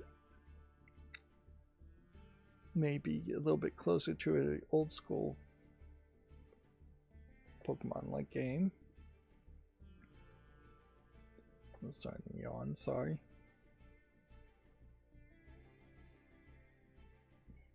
Yeah, and this is not the game I was thinking of, I don't think. This is the other game.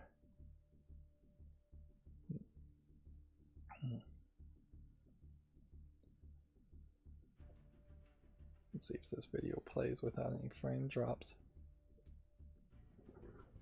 Well, we're seeing actual loading here. Maybe they've changed their setup.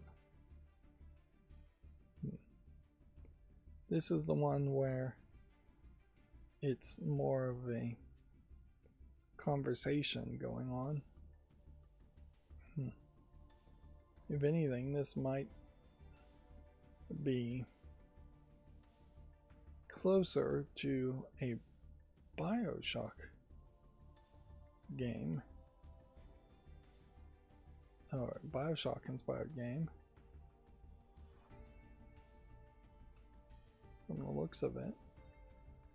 But you may not have that BioShock style of shooting going on.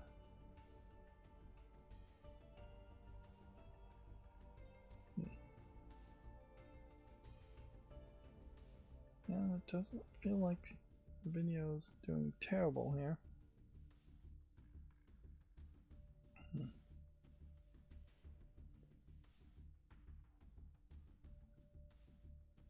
Although it does sound like my PC is cranking. I don't know why this game wouldn't have been on the fault list. Moving on, Curious for PC launches January 22nd. Available in English and Japanese. I assume that this is a shoot 'em up game. Demon Kill Demon Yomi 1984 launches for Switch on May 28th in Japan. It's a new dystopian dungeon RPG from Experience, which those are a lot of words. And I guess I will just have to leave it at that. Here's Curious.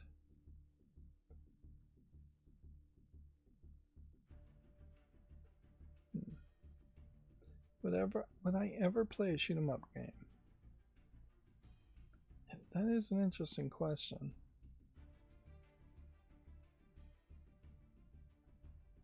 Why do we not have the checkbox here? This is yet another game where the checkbox is not showing up, and I don't know why. Gotta figure that out.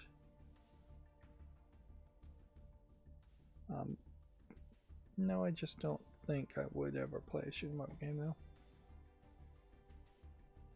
Let's see, the Cube Save Us server slam test is set for February 19th to the 22nd.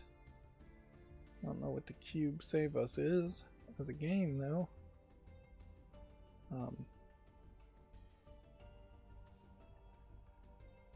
Says it's a third-person shooter, massively multiplayer online.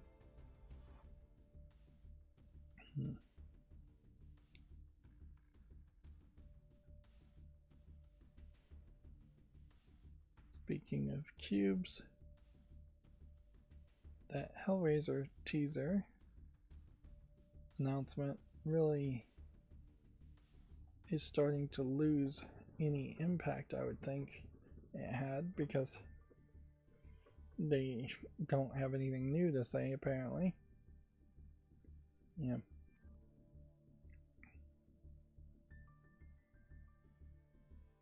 Which, yeah, there is hope still in my heart that the Hellraiser game would come out and it would be great. Frankly, it would probably be a game where I'd have to buy it and play it without making any footage at all for it, because it's just going to have too much violence, too much gore, and too much nudity in it. Now this trailer is choppy, so I'll get out. So it's this giant cube is floating around in the area.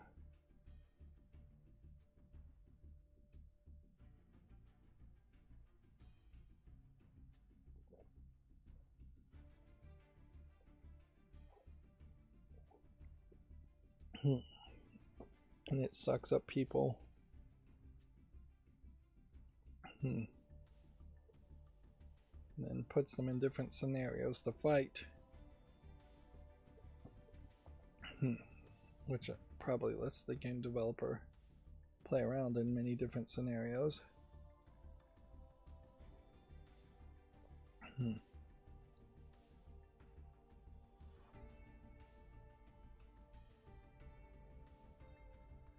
So yeah, yeah, I really just don't know why people rush to make trailers when their game is not going to come out anytime soon and they just don't have a full strategy of making announcements consistently as their game comes out. So this cube has created these virtual reality areas, basically, where you're fighting different types of monsters, and then you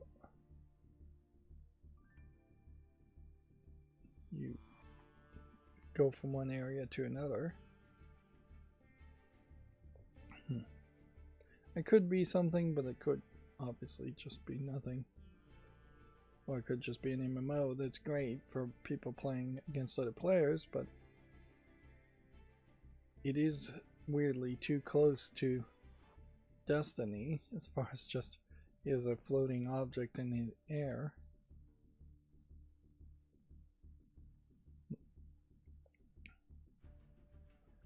Moving on, this week's Japanese game releases: Arknights, Infield, Final Fantasy VII Remake integrated for Xbox Series and Switch 2, and more. I keep pausing today. Yeah, I don't know why. Going quiet for a second. It's not like I'm intentionally doing it. Be a good place for an edit, I suppose, if I was editing, but I'm not. So yeah, it kind of feels like it's a catch-up week in Japan.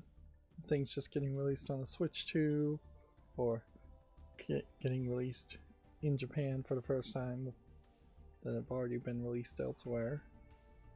Increasingly, we are seeing that week to week there's just a larger number of digital games getting mentioned here. Something that is on Steam, or something that's on Android, or something that is on consoles and some digital platform.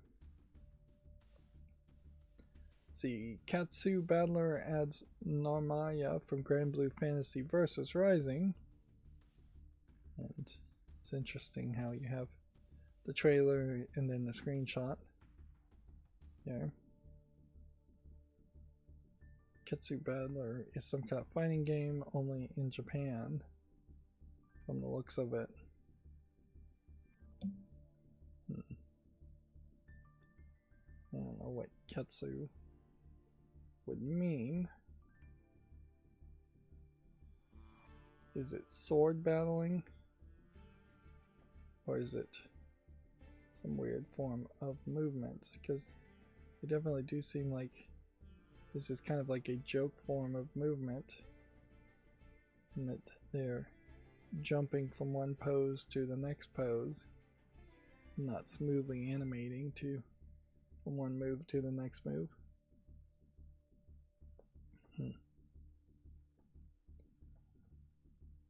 Soul Calibur used to be your default place to look if you were going to have sword fighting happen. And I don't think there's been a new Soul Calibur game in a long time, and probably the technology is there now to make a new revolutionary style of sword fighting game.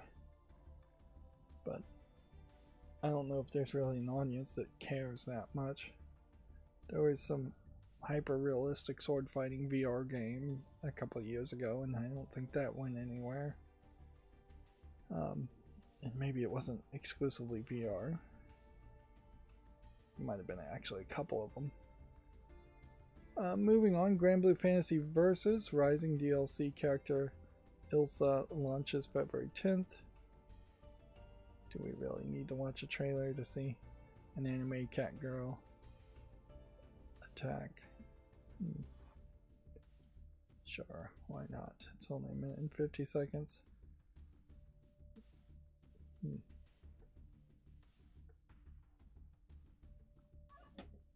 So, yeah. I don't know if I'm going to have much to say here. That outfit looks a little wild.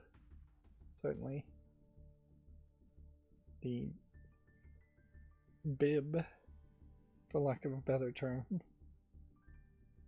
it seems crazy.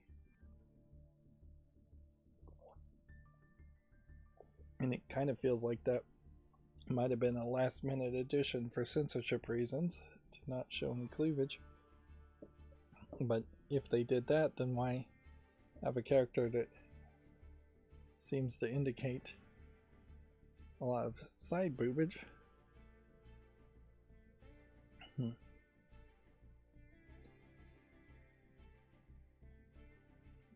I'm still in a spot as far as fighting games where, yeah, I just don't know if I would ever really be able to cover them or would want to really play them.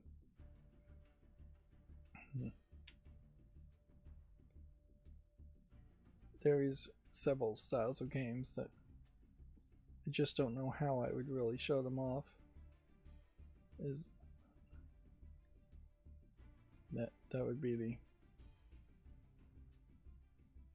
question. Certainly is just, how do you show off a fighting game if you're not good at fighting in particular?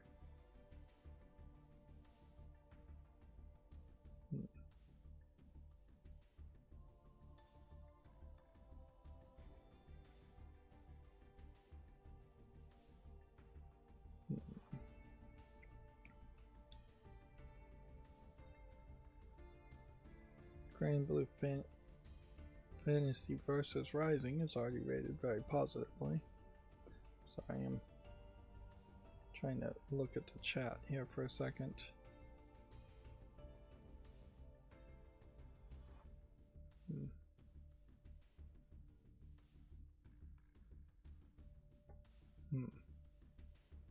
Somebody posted something that seems to not be in English, so I deleted their post because I only allow English only things because I have to be able to curate and censor conversations, and I cannot do that if I don't understand what the words are.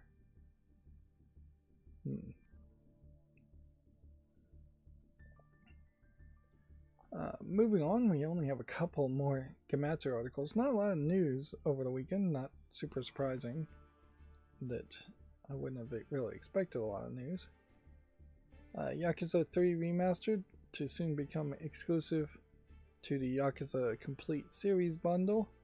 Standalone sales were stopped with the release of Yakuza Kiwami 3 and Dark Ties. So this is once again, I believe, Sega, but Ruga Gotoku Studio is probably a bit further to blame. It's once again them doing some very weird bundling and making games unavailable. There's already been fairly big complaints about older versions of Yakuza games, I believe, not being available for purchase, and then the newer versions not really being worth the extra increase in price or not even being as good as the originals.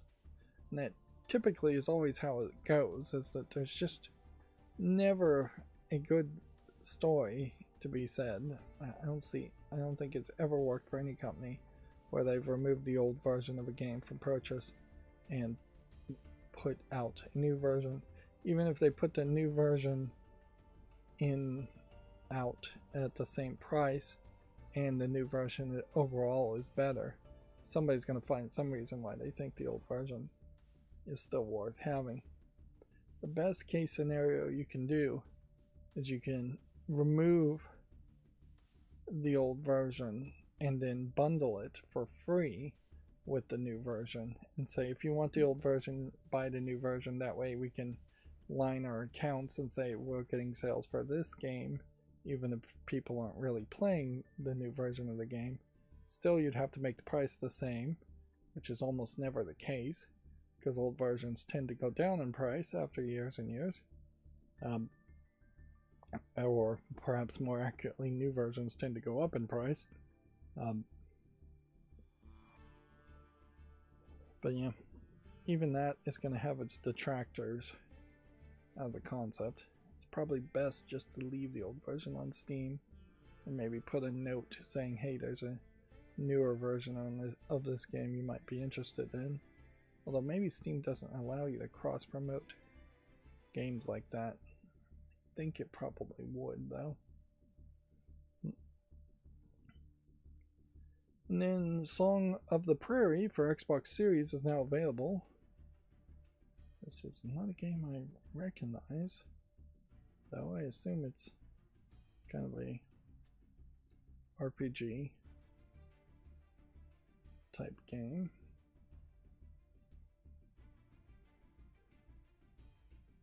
This remaster here is not that old, 2021, so you're saying 5-year-old games for some reason shouldn't be allowed to be still sold on Steam. And that sucks. So, and that is a very Japanese mentality, I would say, of just forcing the audience to do what the company wants instead of the company satisfying the demands and desires of the audience. And you wonder why so many Japanese fans become irate and issue death threats and just like really scream and yell at customer service reps, and because Japanese companies themselves are so rude and non-accommodating. You can see here that in the last 30 days there's only been 11 reviews for Song of the Prairie, and it's mixed. So my guess is that something in the latest updates have made it undesirable.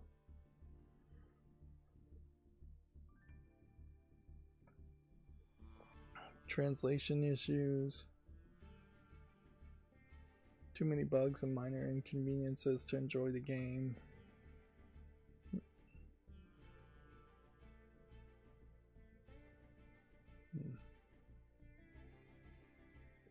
So yeah, there's just not enough new people playing the game to sing the praises of it, from the looks of it. That brings us to GamingOnLinux.com articles. You can get some indie legends in the latest Fanatical game bundle. So, several games here. Honestly, a lot of which I may not actually own. But I really am not in the market to buy more games. If anything, I'm trying to. I'd like to have at least 6 months of not buying anything extra and just save up money for the next Black Friday and the next Christmas at the end of 2026. That'd be nice if that happened. We'll see if it does. It probably won't. Although it gets easier and easier as things don't go on sale and I have most of what I already need. Let's see, Wallaber announced a precision driving physics sim 4x4 in a furniture store, which is a funny pun name, I suppose. As far as what it is you drive a car around that looks like a kind of miniature car. There might be something to that, or it might just be too much of a gimmick. The Tile Tactics is a roguelike tower defense game where everything is a tile and you gamble for new tiles. Well, almost every tower defense, I imagine, is tile based. It's just probably not so prominently tile based. Pretty much every game you make in Godot is going to have some level of tileness to it. And that's probably true for most other game engines also that are making anything 2D at the very least. From the devs of Minami Lane, their next game, Milky Delivery, is a cozy delivery game. I closed that tab to not even make a YouTube short on it, which was a mistake, but it's not one I even really care to try and fix.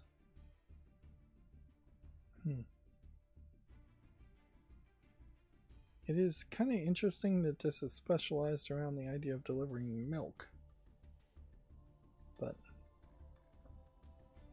there might be something here. I don't know how many people still get milk delivered. Frankly, I don't think I could drink that much milk, so it's not like something I would do specifically. Although I do get all my food delivered, so if I happen to order milk, it also gets delivered, just not on any frequent basis.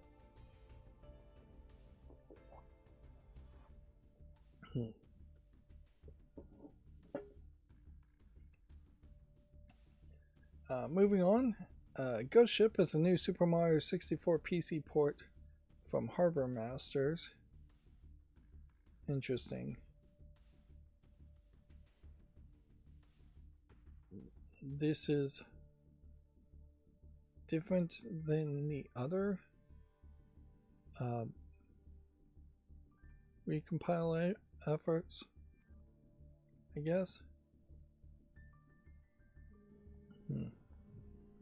Which that is weird. Let's watch the presentation, I guess, because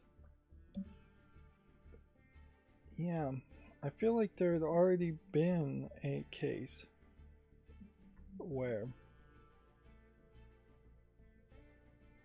the where Mario 64 had already been decompiled, and I thought for the most part all the modders and recompile efforts had converged on that project. So Ghost Ship,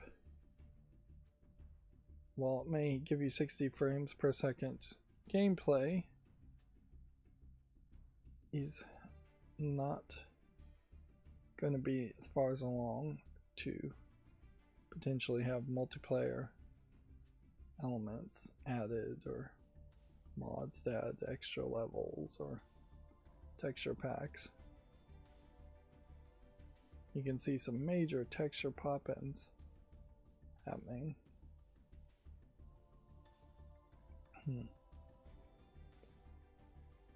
The only thing I guess we could say here is that maybe everything is falling under Harbor Master's ports and compilation efforts. And the big Nintendo 64 games clearly are starting to get covered here. Mario Kart 64, Star Fox 64, Majora's Mask, Ocarina of Time, Mario Kart 64. That's a decent amount of the Nintendo 64 games you'd want. GoldenEye 64 I guess is missing, and if I started to think really hard, I imagine there's probably a dozen other Nintendo 64 games that are fairly big deals. But you get 20 or 30 Nintendo 64 games ported, and you've ported pretty much all the games anybody really wants to talk about. And I would assume it's going to be fairly easy after you get even a dozen games ported, because the code is going to be so incredibly similar. Remember, all of these games would have been developed using the exact same dev tools that Nintendo had and gave to third-party and second-party developers. So the porting process becomes a lot easier because of that. And in fact, Mario 64 is perhaps one of the hardest ones to be ported, because it would have been doing some weirder tricks and unoptimized tricks compared to later Nintendo 64 games, since it was the first one. So yeah, it was my hope, and it's still my hope, that maybe in a few years there will just be default programs that can port all of Nintendo 64 games into being PC running ones. And maybe at some point it stops really even being a port and it just goes back to being a translation layer or an emulator. Which, yeah, that would be exciting. You certainly can just emulate Nintendo 64 games right now, but they don't run particularly well, even on something like a Steam Deck. You would assume the Steam machine would be powerful enough to emulate Nintendo 64 games, but even then, emulation might be a little rough.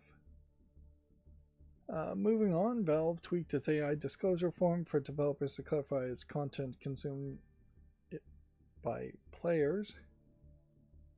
And the full quote here says, "Efficiency gains through the use of these tools is not the focus of this section. Instead, it is concerned with the use of AI in creating content that ships within your game and is consumed by players. This includes content such as artwork, sound, narrative, localization, etc." So the way that's phrased, it basically says you can use all the AI you want as long as it's not seen by the end player and you don't have to disclose it. which in fairness, if it's not seen or felt by the end user, then they won't see and feel it. I think we probably are getting a step closer to a flagging system in which you're going to start to flag games that have AI in it. Of course, Valve would actually have to do something when something gets flagged.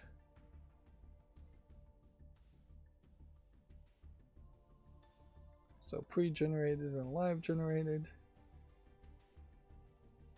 Also a focus too.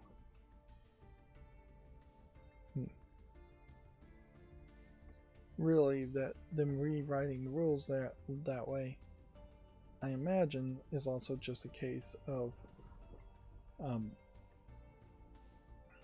them getting a lot of emails from game developers asking certain questions.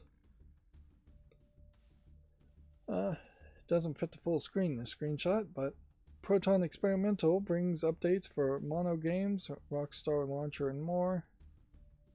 So we're seeing slight updates overall. Hollow Dungeon. Is this in English? No. Third-person mech action shooter roguelike Rig Riot gets a demo. KDE Plasma 6.7 will have a global push-to-talk feature. That's interesting. What does that really mean now? This enables you to set a global hotkey, and if you do, it will make all connected microphones muted until the key is held down. Great for gaming, as a number of games have an open microphone by default, or for any video calls you're going to make too. Okay. So, kind of a simplistic feature. Seems like if you go in and set the hotkey, that enables the push-to-talk feature, and then it mutes everything until you hold down the hotkey, which probably in my workflow means I would never use that as a feature. Apparently, mounting removable disks no longer performs a file system scan by default. Now this action you initiate from the expanded action list. File system scan, I assume, is a disk check to see if there was any problems with it. Maybe not really that necessary, but it might mean that it's just straight up not looking at any of the files at all until you open a folder and look at it. Let's see.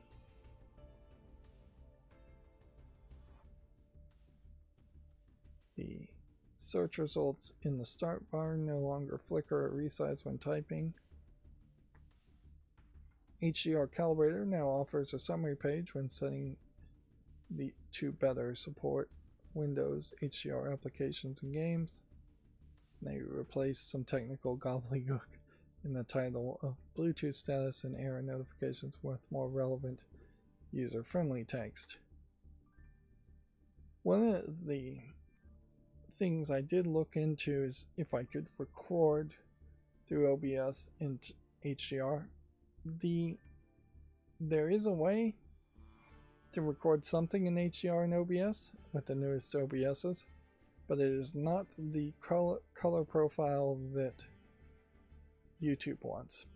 YouTube wants Rec 2020, and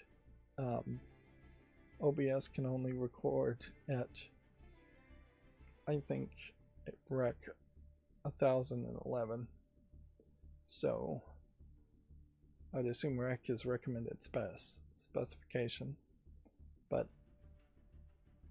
yeah, the inconsistency there would be high, and for the most part I don't think any of the apps or games I would play have HDR turned on. So when I ever get around to building my new computer, I don't think that will be a new thing to try and really embrace HDR.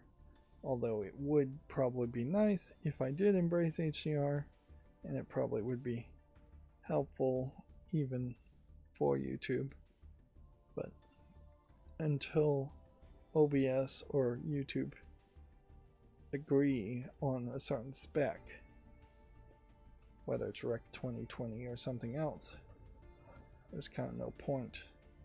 Imagine I create a nightmare scenario of inaccurate colors if I tried to do it now.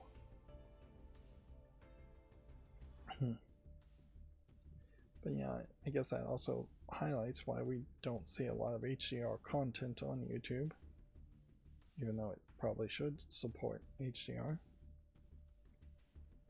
Other things, to get back to this article, coming in Plasma 6.7. System settings, game controller, mouse, and touchpad pages now appear when the devices they configure are present. Improved how global edit mode works on the touchscreen. And seems like a few other things. Not huge changes. And I think it is also worth pointing out that SteamOS really hasn't gone out of its way to upgrade KD Plasma, the desktop mode it uses, that much. It's not really trying to change too much. Which does certainly make an interesting question as to what the Steam Machine in desktop mode is really going to look like. Assuming the Steam Machine has desktop mode, we assume it would, but it's not like they've shown off anything software-wise on it. It would be very, I think, crazy is the right word, if you paid $600 to $1,600 for a Steam Machine, whatever it really cost, and then they don't even have the desktop mode available. That would be pretty wild. And that brings us to GameDeveloper.com articles. Sega football champions here. We are keeping an eye out for that when it comes out, I guess. Which is to say, we're not putting it on the fall list, so we aren't really keeping much of an eye on it. We already talked about this article. Former Assassin's Creed boss sues Ubisoft over alleged disguised dismissal. Yep. And then we've talked about tweaking and clarifying its AI disclosure rules. And then the Spry Fox co-founder of the Realities of Independence on the Realities of Independence after the split from Netflix. This is an article which do have a reason to adjust some of the line spacing there. Alright, now it's going to bring us to all new games on Steam, so let's look at these.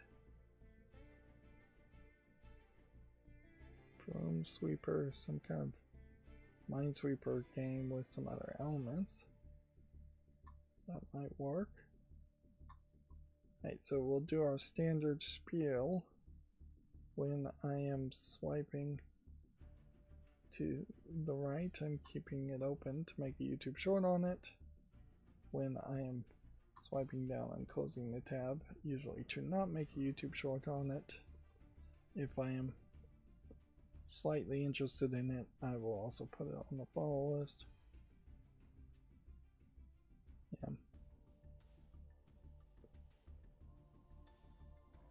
This one I don't know about.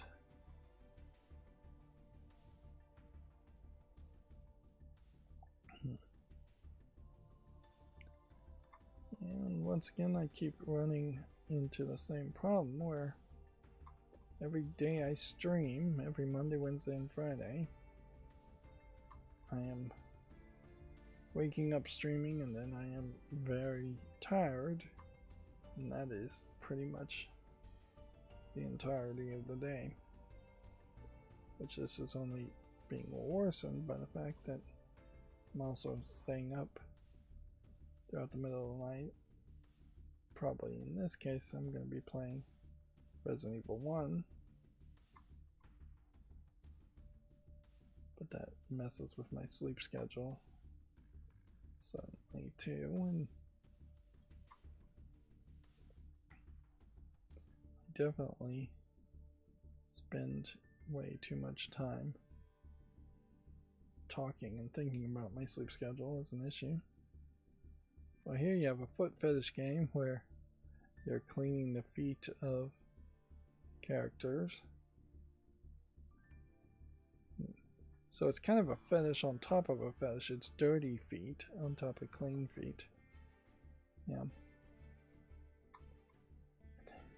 Seems to be completely devoid of the other sexual aspects that most foot fetishes follow.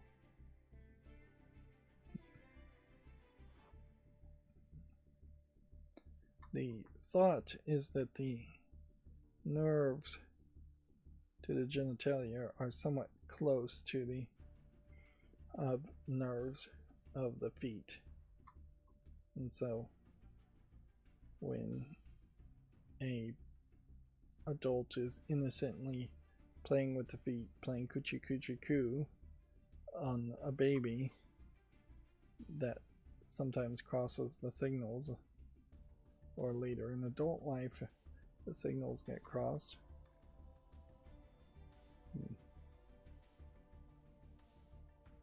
Although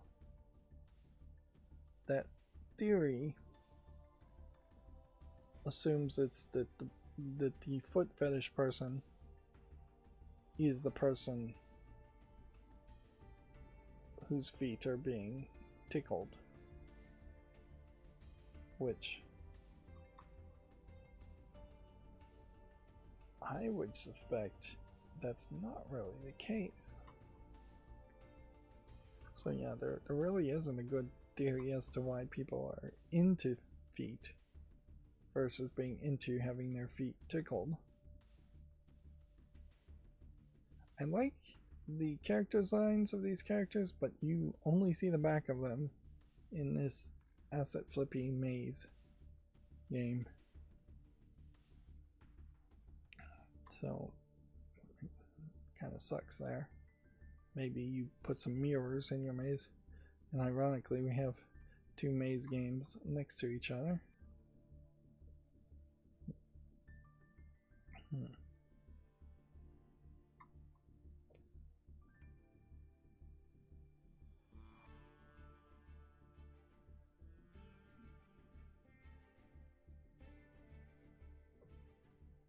TV and movies make the joke really be that people who are into feet are like the most weirdos of weirdos. But yeah, I could probably very quickly name a dozen more fetishes that are less commonplace than foot fetish. It's just that most of those might get censored. Yeah.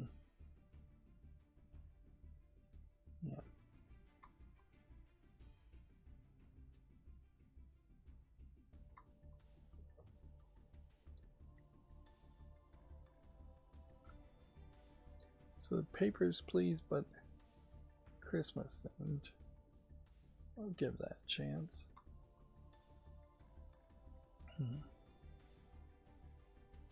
Not really expecting to find too many hidden gems today.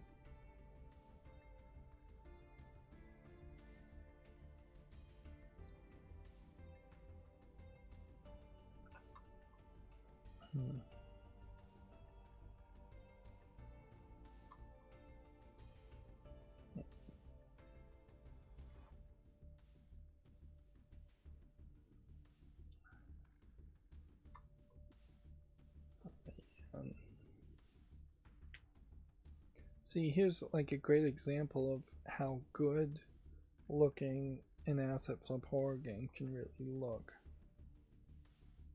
Like Who's Ethan here, you can see is mixed reviewed quite a bit.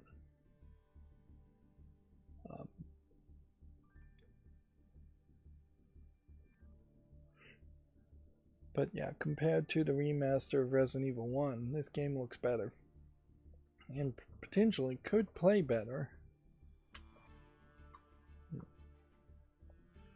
There is perhaps an argument to be made that if you were to try to procedurally or just randomly design Resident Evil 1, where zombies are in random places, that bespoke experience, that artistic experience that you have now would be lost.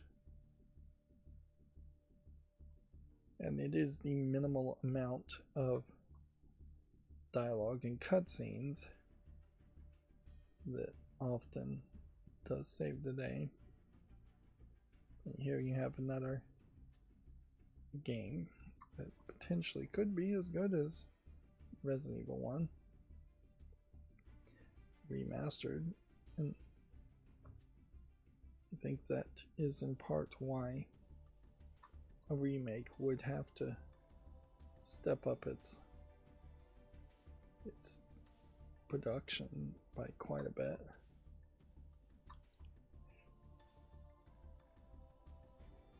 This is an interesting art style. I don't know if it really works, but I'd give it a chance.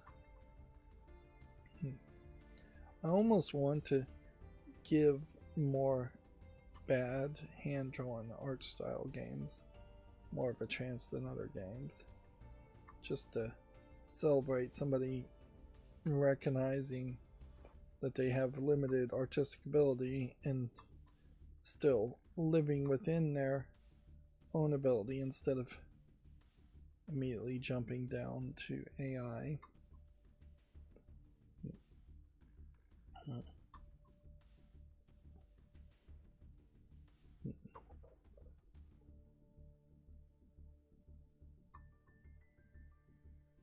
Reason my wife has gotten more beautiful is tagged as adult content, even though it's not in the adult section.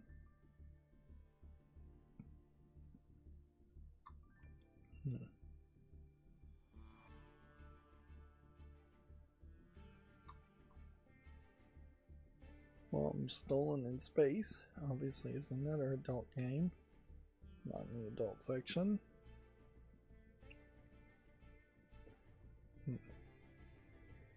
And there's a lot more adult games that are in the adult section. I can guarantee it, but it is weird to see how many people just don't click the right box. And it's kind of crazy because it would be very easy to just have anything with sexual content pop up a huge warning if you're going to use that tag to say, is this a game that should be in the adult section? Although it's still probably going to be too easy for people to say no and lie.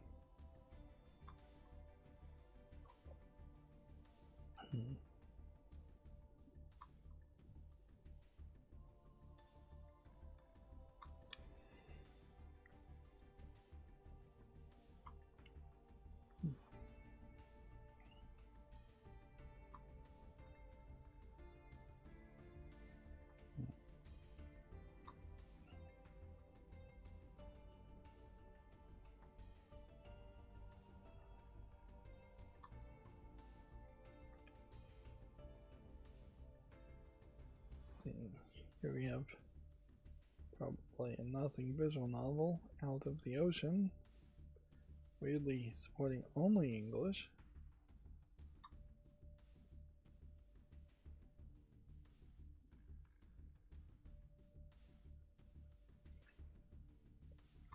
And I imagine we're not even going to see that many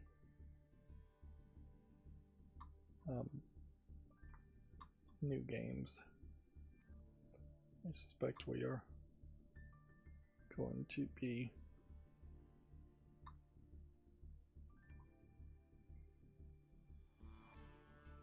done pretty soon here.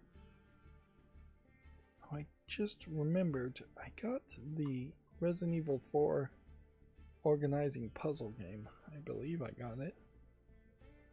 Here's another thing that's just as good as the Resident Evil remaster. Or at least by the screenshots, I'd say it looks just as good. This is a big character. Giant snake girl wants the burger.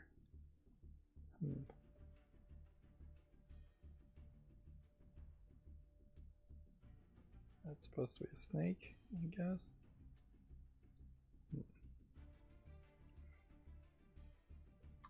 So yeah, I should play the Resident Evil 4 inventory puzzle management after playing Resident Evil 1. That would make all the sense in the world. We'll just scroll down here and see if there's anything I really want to do as far as faultless cleanup goes. It never works. Faultless cleanup arguably should be at the very beginning during the warm-up section. That way I could look over those games with a fresher mind. Whereas every time the faultless cleanup is at the end of the stream, I just want to give up and end the show. Alright, well, at least we didn't end up going 5 hours and streaming. That's going to be it for this recording. As always, I ask you to like, share, subscribe, comment, and keep on watching. Thanks.